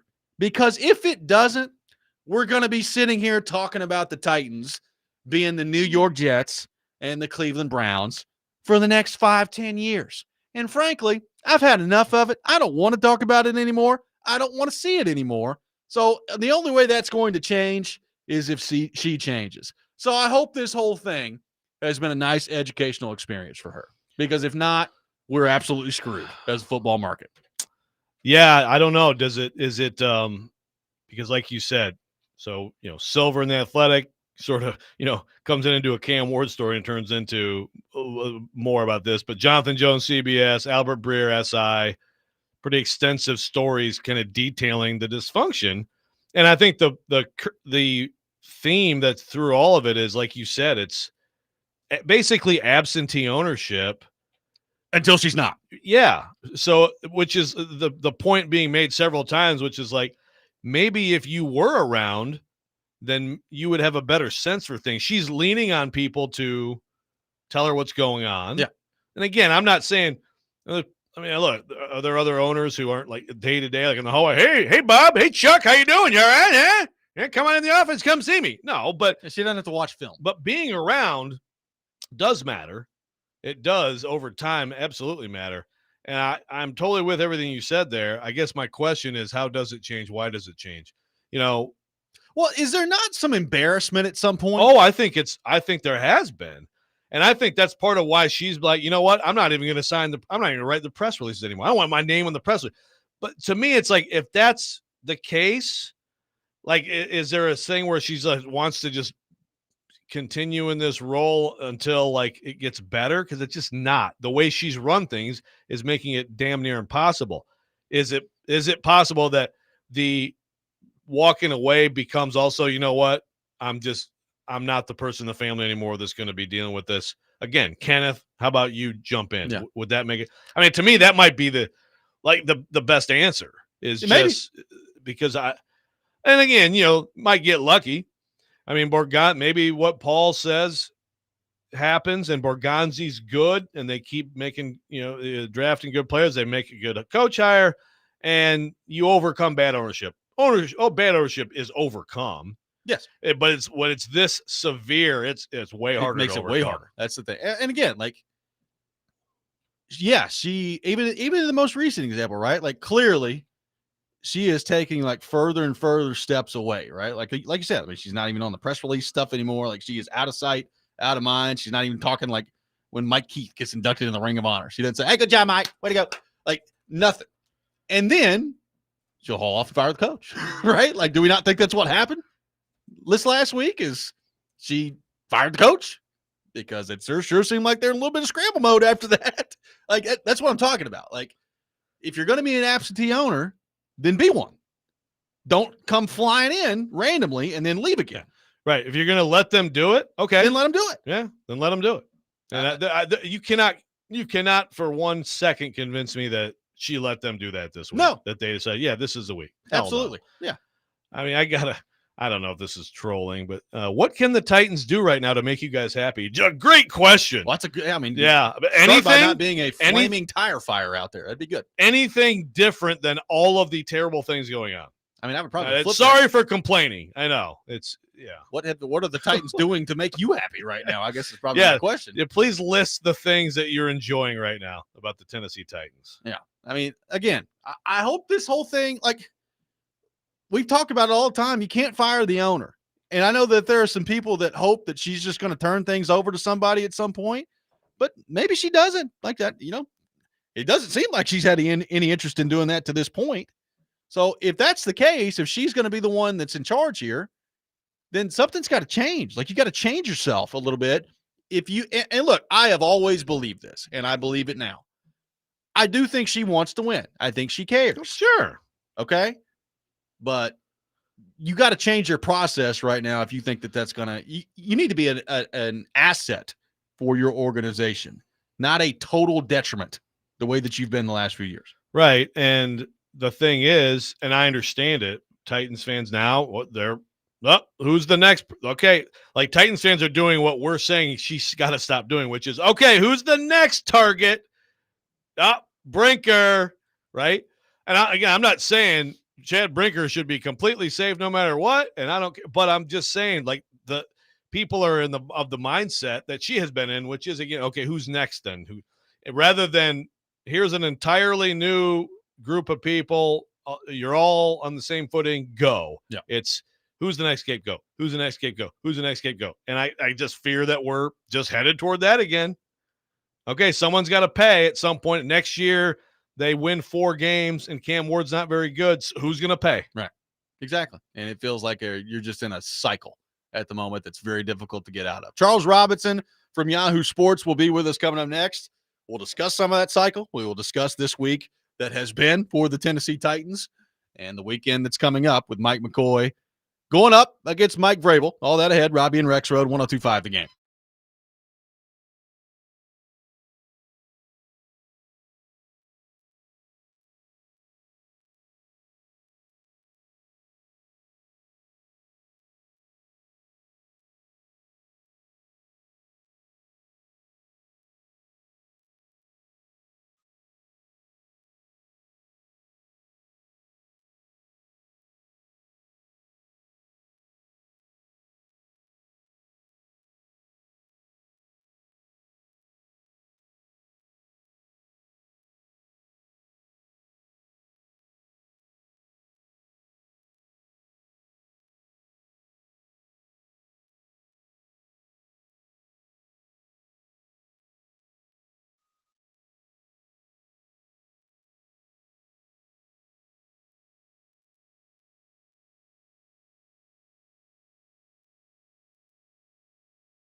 Final hour, Robby and Rexrode, 102.5 The Game. Robby Stanley, Joe Rexrode, Ian Safar here with you on this Thursday morning, and we welcome in our friend Charles Robinson from Yahoo Sports to the program on our 102.5 The Game phone line, driven by WilsonCountyHyundai.com. Charles, how we doing? What's going on? What's going on, gents? Uneventful, yeah. Yep, not a whole boring lot week. Not a whole lot happening this week. A lot of downtime, a lot of dull moments in Titans fan base. Hockey started. That's true. It did. It did. Preds off to a 2-1 start. Good for them. Charles, I was listening to you on Inside Coverage the other day, and you and Siciliano and Frank Schwab spent a lot of time on obviously what happened to Brian Callahan and just the whole mess surrounding the Titans this week. I just want to, I guess, start here. I mean, Amy Adams-Strunk is just getting crushed around the league this week after, I mean, people put up the timeline. And it's like, oh, you fired people 4 years in a row here. Right. What do you make of, I mean, yeah, we've talked with you about how we've gotten to this point, but this job now with her leading the way and her being the, as you put it, the first of the three kind of main pillars you look at a franchise. How detrimental do you think that is for them right now? I mean, look, it's funny, when you have a press conference after you fire a coach and then, the leadership that's left behind says they think it's an attractive job. And, I would just challenge it. I would say that it's attractive in the way that there's just not a lot out there. I think that's one of the things that, Frank Schwab said, hey, it's always one of 32. And he's right about that. But, anytime you talk about particularly candidates who have the right to be choosy, and I think this is the point that I made on the show. I said, the first thing they do is they go to, they say, okay, what are the three pillars? It's the owner, it's the general manager, and it's the quarterback. And they look at that kind of hierarchy and always, the owner's that's the one where you don't want to make the mistake because, you get an owner that's sort of listless, and we know who they are across the league. And we've kind of taken people to task, the David Teppers of the world. And we're talking about different reasons why they're not good owners, but, the Dan Snyders and, Arthur Blank at times. I mean, there's been different owners that we've had, issues with, but, anytime you can throw up a chart and you look at the number of firings that have occurred in a short period of time, and then not only that, not just the firings, but sort of the disjointed way where, it's noticeable that Rand Carthon is part of hiring Chad, Brinker, and then Brinker is part of firing Rand Carthon later. It's never something that reflects well in the organization. And then also, is the owner present when it comes time to take responsibility for the turnover in the franchise and then, set the mission? And I don't want to say we also talk, I don't want to talk out of both sides of my mouth about the owner's involvement, because at times we'll say, well, geez, it's a big plus when the owner gets out of the way and sort of lets the football people do what they're going to do and doesn't have a significant amount of interference. But there's a line there, right, where it's just okay, they get out of the way, but then total absentia in repeated turnover and firings. And I think, Amy kind of falls in that category when you're going to have people looking at this job. They're going to say, why are so many people getting fired here? Why are there so many power struggles within the organization? Why are, and it's funny because I feel like there was pushback against this, not that long ago. Why are quality individuals losing their jobs? And again, I will argue, and I argued then, and I'll argue it now. Mike Vrabel was a quality coach when he lost his job, with the Tennessee Titans, and it may not have been working at that time, and I get it, but still, I mean, that goes on your record when he leaves and goes elsewhere and has success, even if it hasn't been sustained, over a long period of time at this point. It doesn't look good, obviously, for the owner. So again, I would just push back on this idea that, it's an attractive job. Yeah. It's an attractive job to someone who doesn't have a ton of choices. But I think if it's I think if you have individuals who are able to count the Titans amongst an opportunity, but they have other opportunities on the table, there's reasons to slide the Titans down that ranking. And we've seen that play out. We've talked about that on the show. It was a big part of that press conference, Amy not being present for it. And other people noticed that, across the league. And, I think I texted with you guys where some of these things, particularly for organizations, when they're not flush with cash, there's not a ton of cash. I think in the Titans organization, the same way you look at the Raiders and, some other owners out there where they just don't have just this massive, net worth. When you start firing people over and over and over in a short period of time, and I'm telling you, or you're building a stadium in that period of time, you'll start to hear inside the organization from people like, "Hey man, we're cutting things. We're more morale's not great. Things are getting tight." I remember with the Rams, the Inglewood Stadium, that project spiraled and went insane. It went from $3 billion. That dude has $400 billion, doesn't he? And that guy has a ton of cash, right? And then with the Rams, and it happened with the Raiders too, you started to hear man, we're cutting things. Man, we're getting nickel and dimed, left and right inside the team. And we're working out of portables, or we're doing this, or hey, the per diem's gone, or now they're, the pension's an issue.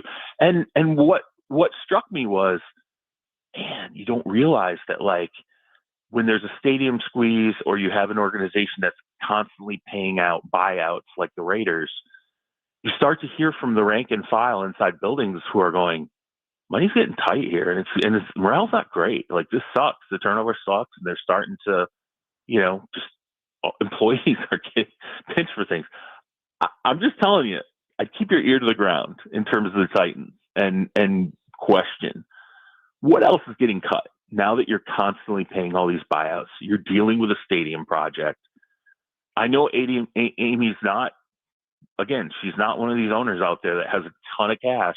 It reminds me a lot of the Raiders situation and the morale inside the building just diving because of the firings. And then, you try to save money, where you can. And then you just get everyday people inside your building who start to get squeezed for money. There's other things that come up beyond just, firing Brian Callahan. It's wild because I never knew it happened until I watched it occur in multiple different organizations. But these buyouts, when they stack up on top of each other, particularly when they overlap with a stadium build, the money, it's not endless, right? It's not just a tree in the back where she can go and, she's got to cut corners, in some spaces when you don't just have an endless stream of revenue. So there's a lot going on. I'm just telling you right now. So it stretches beyond just what's in front of our face. Okay, so give me your power rankings. In the NFL, in the view of the NFL, what owners in this league are deemed worse than Amy Adams Strunk at this point? Anyone? Yeah, I would still say, look, Tepper's still winning out. You guys still got to give Tepper his due. Yeah, I still think a Tepper. When you have now again inside Carolina, this is what's always fun is when I talk to people inside Carolina, all they do is defend David Tepper. It's what a great guy he is. Oh, he's not as bad as everybody makes him out to be. And then yet, anytime someone gets fired in that organization and they come out and you talk to them and you sort of have the debriefing, it's always about these referendums where he's setting timelines where it's you have 2 years to do this, you have 3 years to do this, and then that timeline never is realized. You'll hear stories about, well, we were given 3 years to do this, and then I get fired a year and a half in. Now here's the crazy thing about the Titans. If I were to say anything about Brian Callahan, and I'm not here to make a big defense of Brian Callahan. The record's the record. Coaches know the deal. And, they understand in some way, shape, or form, no matter how much it hurts, they understand that results are the thing that, keep you in place. That said, I guarantee you, if you go back into the offseason and, Mike Borgonzi gets hired, if you go back and kind of look at the supportive statements of Brian Callahan as a head coach, if there's anything Brian Callahan can stand on at this point, he can point and say, I had 6 games with a rookie quarterback. Like, was I going to get more than 6 games? Like, that's it. I got 6 games. And again, I'm not defending Brian Callahan here because I do agree with the idea of growth. And, I saw it from week to week. It's not like the 3 of us, between Joe, Robby, and myself, it's not like we didn't talk other times off the air about sort of what was going on, what we were seeing. But it is 6 games. And there's something to be said about when you draft a quarterback number 1 overall, and it's coming into an organization where there are clearly a litany of problems coming out of the previous season. It doesn't look good to outside candidates if we want to steer it away from Brian and not. I know there's a lot of people probably right now pulling their hair out going, don't defend Brian Callahan. But other candidates are going to sit there and go, that's not a lot. That's not a lot of runway, especially when all the positive there were. I had to go back and look. I was like, wow, yeah, there were some positive, supporting statements of Brian and the idea of patience this season. And 6 games is not a lot. It's not for anybody. I mean, even with the lack of growth, and I think there were other things that went into it. Simmons kind of saying the thing about practice, which not knowing the rules. I mean, there's some stuff. Yeah, right. You're right. And we talked about that. And I said, hey, it's not a 1-to-1 Nathaniel Hackett, but there were moments where I'm like, come on, this guy's got to be a little better than this. I get it. I understand maybe why you feel like you need to do that, but it does not change how it gets reflected on outside the organization. I don't know that Amy's seen as the worst owner in the league, but definitely the lack of presence. I mean, I had people, it was interesting when the press conference was going on with Brinker and Borgonzi, but people were like, man, like the owners get hammered. Like, this is really, and I was like, hey, this isn't new. I was like, I know you don't pay attention to the Titans, but I was like, this is not a new thing. Like, this is something that's been questioned for a long time about the sort of lack of accountability because of all the change. And it was interesting. One executive I was texting with said to me, well, there are other owners that are not, necessarily present like this. And I said, yeah, but the difference is, and I think this matters, the amount of turnover that's happened in a short period of time. And at some point in that period, you can't just go through your team website to sit down and have a conversation with your fan base. You have to step out. I think you have to make yourself accountable and available to the people who cover this team on a regular basis and set the vision. Otherwise, you're like, yeah, I'm just going to keep hiring and firing people and telling those people to say what the vision is, and really never, standing up and taking accountability myself. And by the way, you're building a stadium. You're like asking people to pay for PSLs. You're taking public money, to actually build a stadium. Sort of an important time, I think, to be, there and counted amongst the individuals who are taking questions. So, for the team that the Titans are, and what I mean by that is like, you're not in New York, and I don't mean to diminish like Nashville in any way or Tennessee in any way, but you're not in New York where I feel like, the teams are always under fire. The quarterbacks are always under fire. Chicago's that way. Philly can be that way. It's not one of those. It's very similar to Houston, where it's like you can get by for a while, kind of not being great in terms of an owner or a coach or whatever. You're not getting hammered nonstop.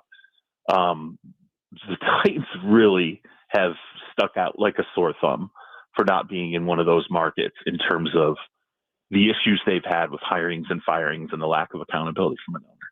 So now they've got, assuming there's not some magical run here from Mike McCoy as the interim head coach, a coaching search that's going to be coming up. So how do you, if you're the Titans and you're Brinker and Borgonzi that are going to be in charge of hiring the next coach here, what are you looking for? How do you handle it? And how much do you think, and I know some Titans fans, kind of shake their head at this, but I'm just telling you, like, how much do you think an Arthur Smith or a Jim Schwartz or both may be more involved in this than people think just because of their history and dealing with the owner?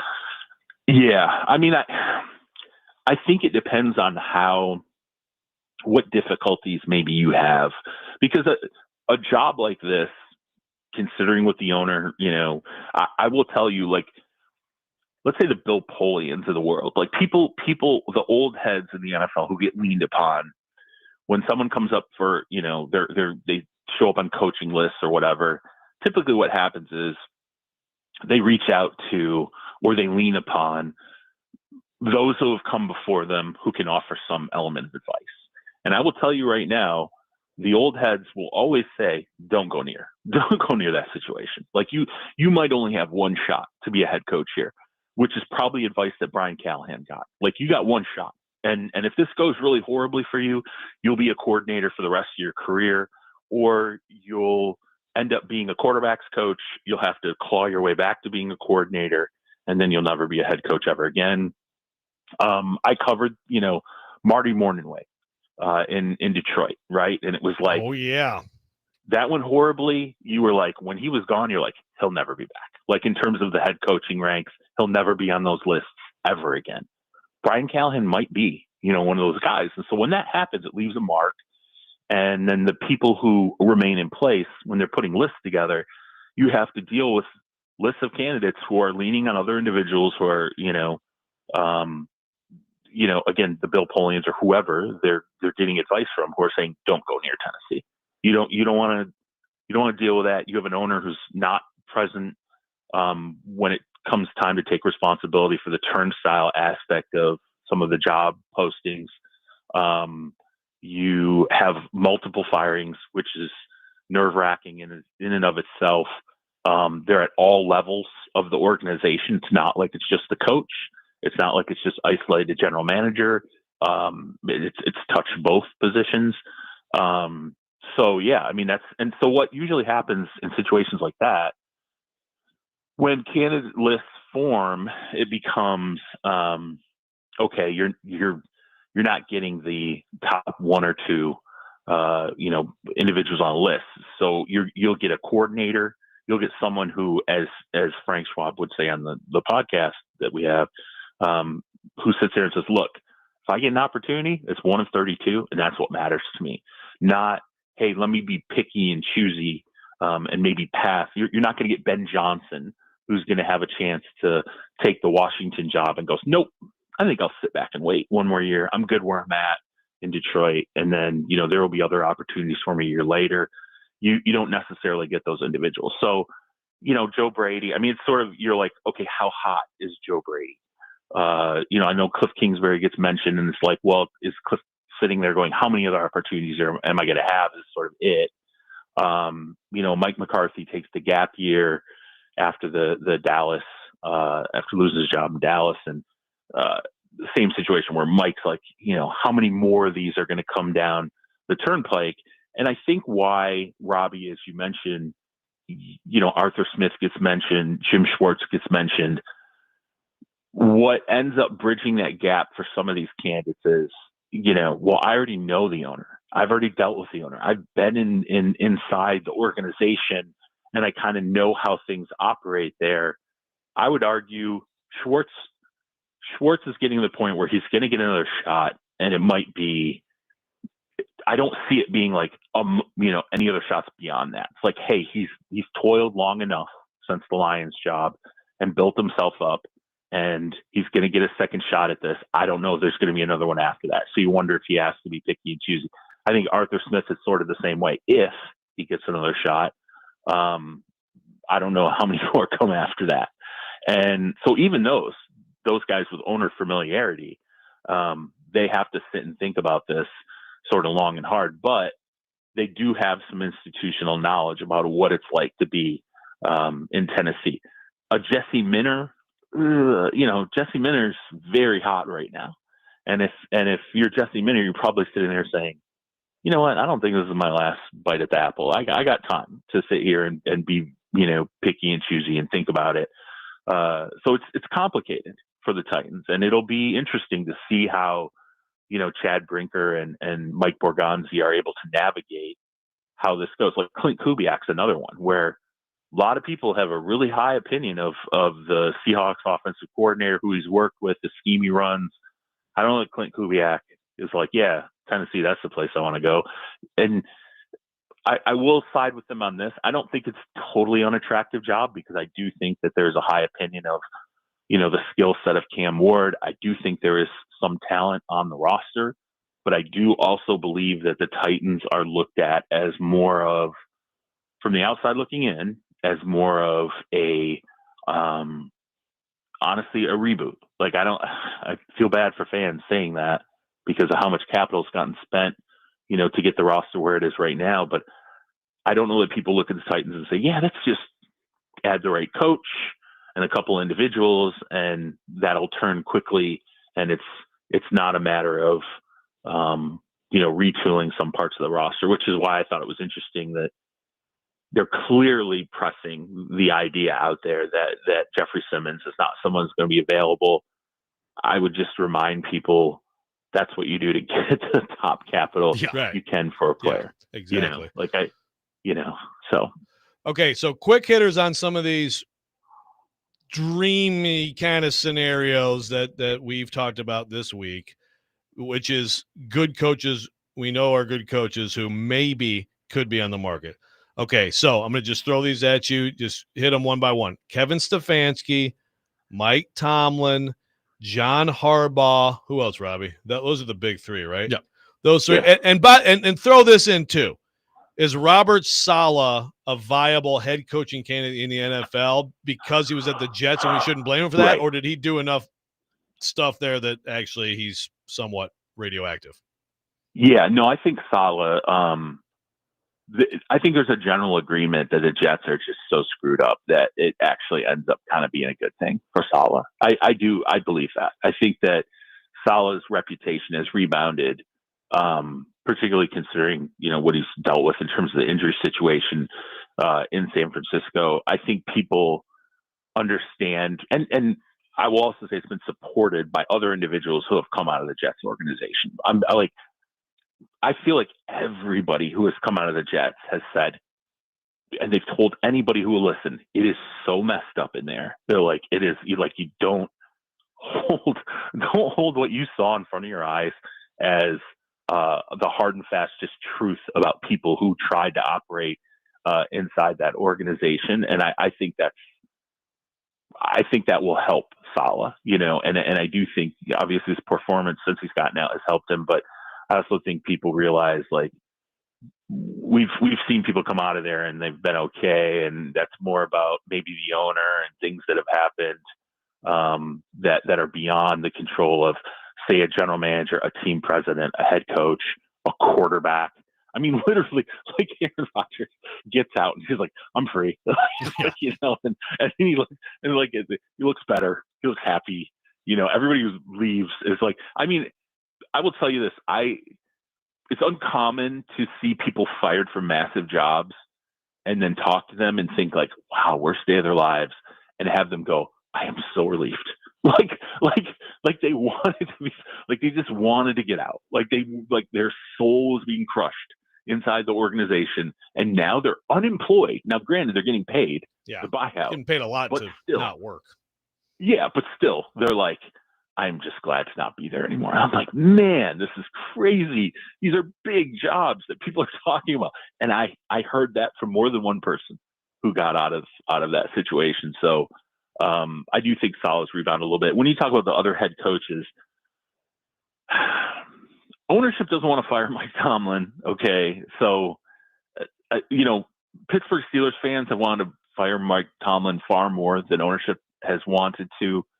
I think the Ravens, it's sort of the same situation. It's a little bit comical where, the whole fire Harbaugh chance happened and you're like, okay, had a ton of regular season success. He's had some postseason success. Do you want to fire Lamar too? Because Lamar's playoff record, and the way that he's played at times in the playoffs has not matched up, and you're going to put this all on Harbaugh. So those two situations, I shrugged, and if it happened, to me, it would be similar to Mike Vrabel getting fired in Tennessee, where I'd be like, yeah, you fired a good coach. Like, they're going to end up in another organization, and you're going to kind of regret it. So if they were to come available, yeah, I think that would be great for Tennessee. I don't know that either would go to Tennessee, to be honest with you. Sorry, fans. Fair. And then now Stefanski is interesting.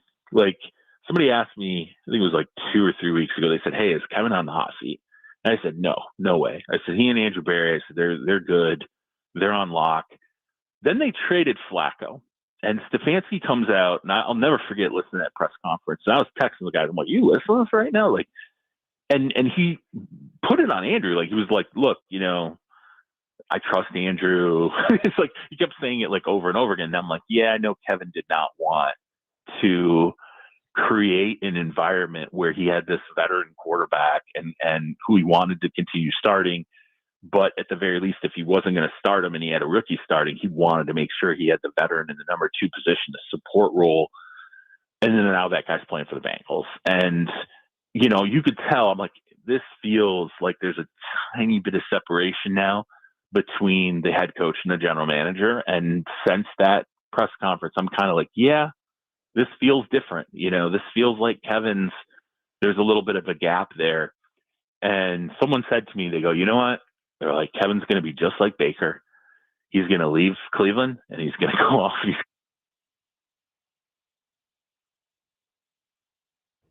I think we may have lost Charles for a second. All right, well, timed out. Sorry, Charles. Sorry. No, I fat cheeked it. Okay. Sorry, I fat cheeked it. No, I was just saying, like, someone mentioned to me when it looked like there was some gap between Kevin Stefanski and Andrew Berry. They said, like, he's going to end up being like Baker Mayfield. He's going to leave the organization. He's going to do great. And they're going to say the same thing you're saying about Baker. Sometimes you just need to get away from, the dysfunction to be what you can be. I think Stefanski's a really good coach. I think Cleveland fans hate him. I think they can't stand him. I think they think he runs a vanilla offense. I think he's been a horrible situation from a quarterback standpoint since he's been there. And even when the Baker situation was good, you saw what he could do. And then Baker gets hurt. And then there's other elements of like OBJ being on there and all the drama that was sort of happening then. Stefanski's the one where I'm like, he could become available and I think he could go elsewhere and do well. And like, if you ask me out of that group, who could end up in Tennessee? I mean, maybe Stefanski could, but I also think Stefanski knows if I get another shot after Cleveland, it's better be a good one because I can't suffer this twice. I can't go into 2 bad organizations twice in terms of like the ownership and like what the sum of the parts end up being. So I'm sure he would be pretty reticent. I hate this. Good news, Titans fans. Yeah, I mean, I want to tell Titans fans, hey, you're going to go out there and you're going to get the best candidate, but you're not going to pay them the most money, right? Which is, go get a top candidate. You can overpay, right? You can throw it like Sean Payton's out there. You just throw a ton of money and go, we're going to pay you $20 million a season. Then maybe you get a guy. And you're not going to get someone who has a bunch of options on their plate. I just don't see it. And I would ask you guys, tell me what you sell. Tell me what you sell. What do you sell? I mean, I would say Ward, but he's got to play a whole lot better than he's played so far. Sure. Okay. So, you have 6 games of subpar performance from the number 1 pick in the draft. Right. And oh, by the way, Robby, when you come in, you got to make that guy right. Exactly. Yeah. You have to make him right. So that's a lot of pressure coming in, right, off the rip. And you didn't draft him, right? Wasn't your choice, but you got to come in and make him right. I brought up Sean McVay, in the past where he had to go in and make Jared Goff right. But I don't know. LA had a lot to throw at McVay. Yeah. No doubt. He was also like 15 years old when he got that job. is a lot. We should have done an hour today. I was going to say, we could have spent a lot of time with you today. A lot of stuff going on. We didn't even get to the Vrabel coming back, which is just that'll be fun. We can talk about him next week. That'll be fun. After Sunday. Real quick, I know you got to get out of here, but I will just tell you my first Mike Vrabel reaction, my first Mike Vrabel interaction that sums up Mike Vrabel in my mind. Remember, he was here in Houston, and he and I we knew the same bar, and so Share some we cigarettes? struck up a conversation. So he's like, oh, he's like, I go to this bar. It was called Shepherd Park, Drive or whatever. I was like, oh yeah. I was like, it's right around the corner from my house. Like everything's going great or whatever. And then I said to him, I said, hey, I went to Michigan State. I said, you're an Ohio State guy. I said, hey, we can both hate Michigan together. He goes, I can't kid you not. He turns to me and he goes, I don't give a bleep about that. Just walks away. That was it. We were having this great conversation. He literally just as disgusted as he could be. I don't give a bleep about that. And then walks. Thank you, Mike. Well, that's it. God, lighten up, Vrabel. Appreciate it, Mike. Go take a puff of your Marlboro Light and shut up. Dude, and we were sailing. It was such a great conversation. I was like, wow, this is going great. Ruined it. And then it came to a halt. Ruined it. Immediately comes to a halt. Charles, thank you, sir. We will talk to you next week about what's going to be an interesting game here on Sunday. All right, guys. Take care. Have a good weekend. Charles Robinson from Yahoo Sports, our guest on Robby and Rexrode. We'll react to what Charles had to say coming up next. Robby and Rexrode, 102.5 The Game.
Welcome back in, Robby and Rexrode, 102.5 The Game. Appreciate Charles Robinson for being with us in the last segment. Probably a day where we could have gone all 3 hours with Charles. Lots of stuff to talk to. Yeah. Some people mad at him about saying, like Thomas from Hendersonville saying, I think he called him a moron because he said that this is not an attractive job. There's other people saying otherwise. I don't. Well, I would ask this. What do you guys think is attractive about this job, other than it's one of 32? That's it. There's two things. One, it is like, look, you're not going to have to go too low because it's an NFL coaching job. Right. It's just the question of, okay, are you going to get your first, second, or third choice, and are other teams going to take those? And I think they'd be in a bad spot. But then also Cam Ward. If a particular coach says, I don't care what the numbers say, I've watched him, I can absolutely. Cam Ward is way more attractive of an option than the actual general NFL public thinks. Right, but that is in the eye of the beholder, right? Yes, of a particular coach. I think there's this assumption out there. So they got Cam Ward. Well, so far Cam Ward's been bad. Yeah. So like Cam Ward, so far it hasn't. Depending on who you ask, like there are probably some coaches out there that will love working with Cam Ward and that think he's really has a chance to be really good. I mean, it's also not like Cam Ward was like universally viewed in the draft process either as this can't miss guy. There were plenty of people in the draft process that said they wouldn't take him at number 1 overall and didn't think he's going to be very good. So like, I think the assumption that Cam Ward is here and that makes the job attractive is way too widespread out there. There are plenty of people around the league that would not consider that to be a positive. Right. Yeah. And look, it's, I guess, well, I don't know. Is it better? It's like, it's at least a young quarterback with talent.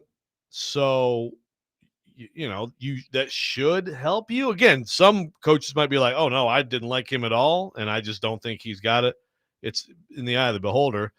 But I guess it's, there's the alternative is like a place that just has no quarterback answer. But then again, it's like you get to dictate that. Yeah. Yeah. So, no, look, and let me be clear. It's going to be near the bottom of whatever jobs are open. It's going to be near the bottom of the list, if not at the bottom of the list. And let me be clear. Like, I'm not giving up on Cam Ward. I still think Cam Ward's got a chance to be good. Right. And Cam Ward would excite me if I was a coach with the tools that he's got to work. But I think that there are too many people assuming that like everybody believes that Cam Ward is just like some dude out there. And that's not the case. Like we saw that in the draft process. And by the way, he's been pretty bad through 6 games. And you can blame it on whatever you want to blame it on. But the bottom line is like he got to play better as the year goes on to justify some of that. Yeah, no, that's the thing. I mean, I do think that we talk about right now. What is the attractiveness right now? Okay, well, if you tell me they win like 3 games, 4 games from here, which screws over the number 1 pick probably, but because Cam Ward plays well and you're seeing it more, well, then it can look better. I mean, that's like Vrabel. I know it's like the Patriots, so going back home and all that stuff, but I don't think there's any question that Drake May was a big part of that being attractive to him. And if they didn't have that going on, then he might have said, you know what, I had a great time playing for the Patriots, but I'm going to this job with a better situation, just like he wanted the Chargers job that Harbaugh got over him. And I mean, like, if Vrabel's sitting there like, I don't give a crap about Michigan, then why does he care that he played for the Patriots? Right. He just went to a good job. It was attractive because of the quarterback. But yeah, I think this job can look better. Yes. By the end of the season. I agree. But we'll it's see. a full-on rebuild. It's going to take some time. Yeah. And if you're a coach and you need some time or patience to turn things around, this is not the ideal place. Right. They talk patience, but they don't show it. Yeah. So because that's the has thing to make you hesitant. And some of it, I really think, by the way, has to do with what is the feeling of the coaching community and within the league about Brian Callahan. Yeah. We watched all this stuff happen this year. It was inexcusable, the rule stuff and some of the presser stuff, changing the story, all that stuff. But do people respect him and think that guy actually has a clue and look at how he got treated? Or is it like I don't think people held like the Hackett thing against the Broncos, right? It was like, you just had to do it. I don't know. I don't know the answer to that. I think people look closely. It's hard to defend Callahan, but some in the coaching community may feel differently. I don't know.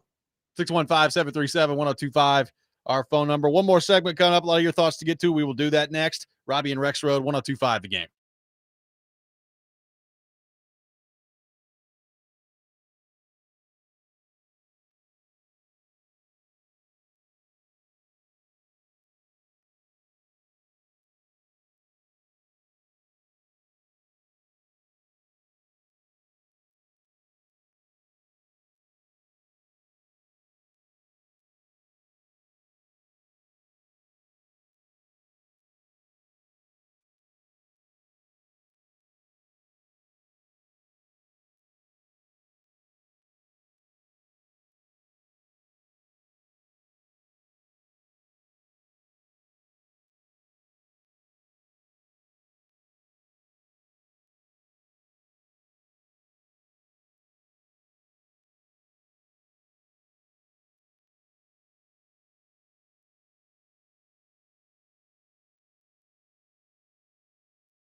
This Sunday, the NFL Game of the Week, Commanders taking on the Cowboys at 3:25 on 94.9 The Fan. NFL Game of the Week presented by Circa Sportsbook Kentucky and Macero in 12 South. Also, check out our college football Game of the Week on Saturday. Oklahoma and South Carolina at 11:45 a.m. on 94.9 The Fan, presented by Twin Peaks and Circa Sportsbook Kentucky. Coverage available on the Game Nashville app and at thegamenashville.com. Final thoughts for the day. Like we said, we got a busy weekend coming up around here.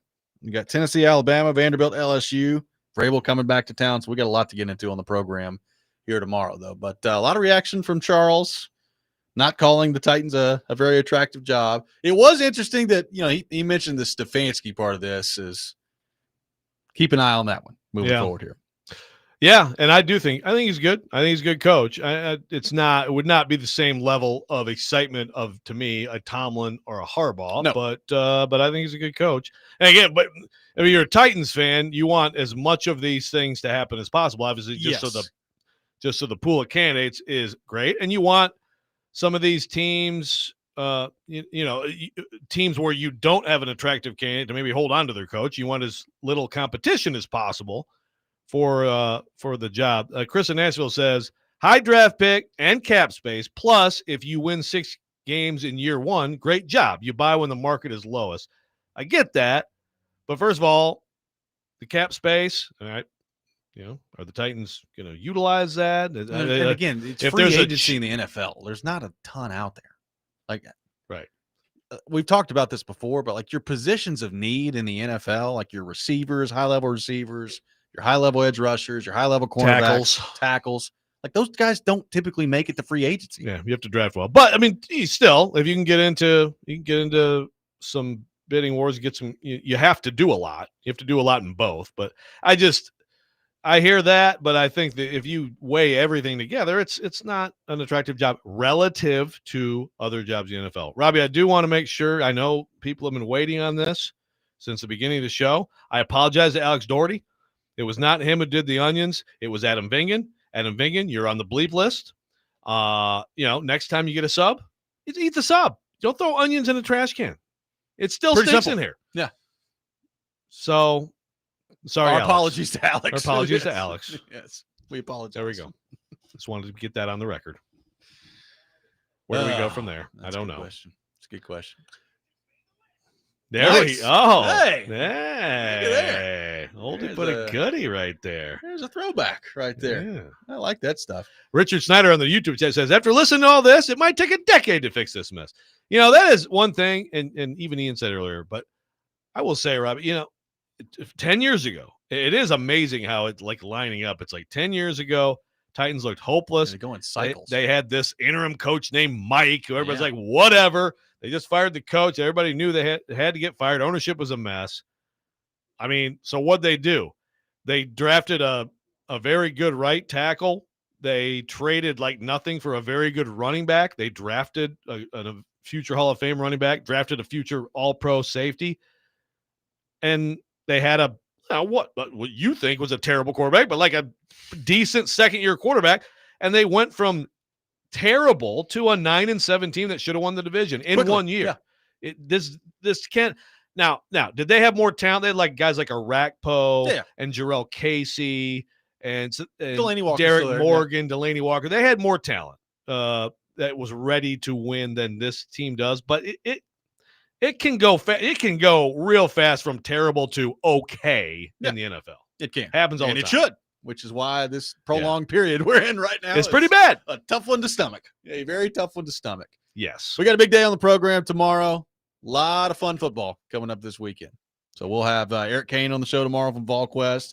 We'll have TD with us tomorrow as well, looking ahead to the Titans and the Patriots. So a lot of stuff coming up. TD right now. TD's right now. He's with Jake Lyman coming up next. That does it for us. We'll be back 6 a.m. tomorrow. Next Man Up with Jake Lyman and TD is next. You're listening to 102.5 The Game.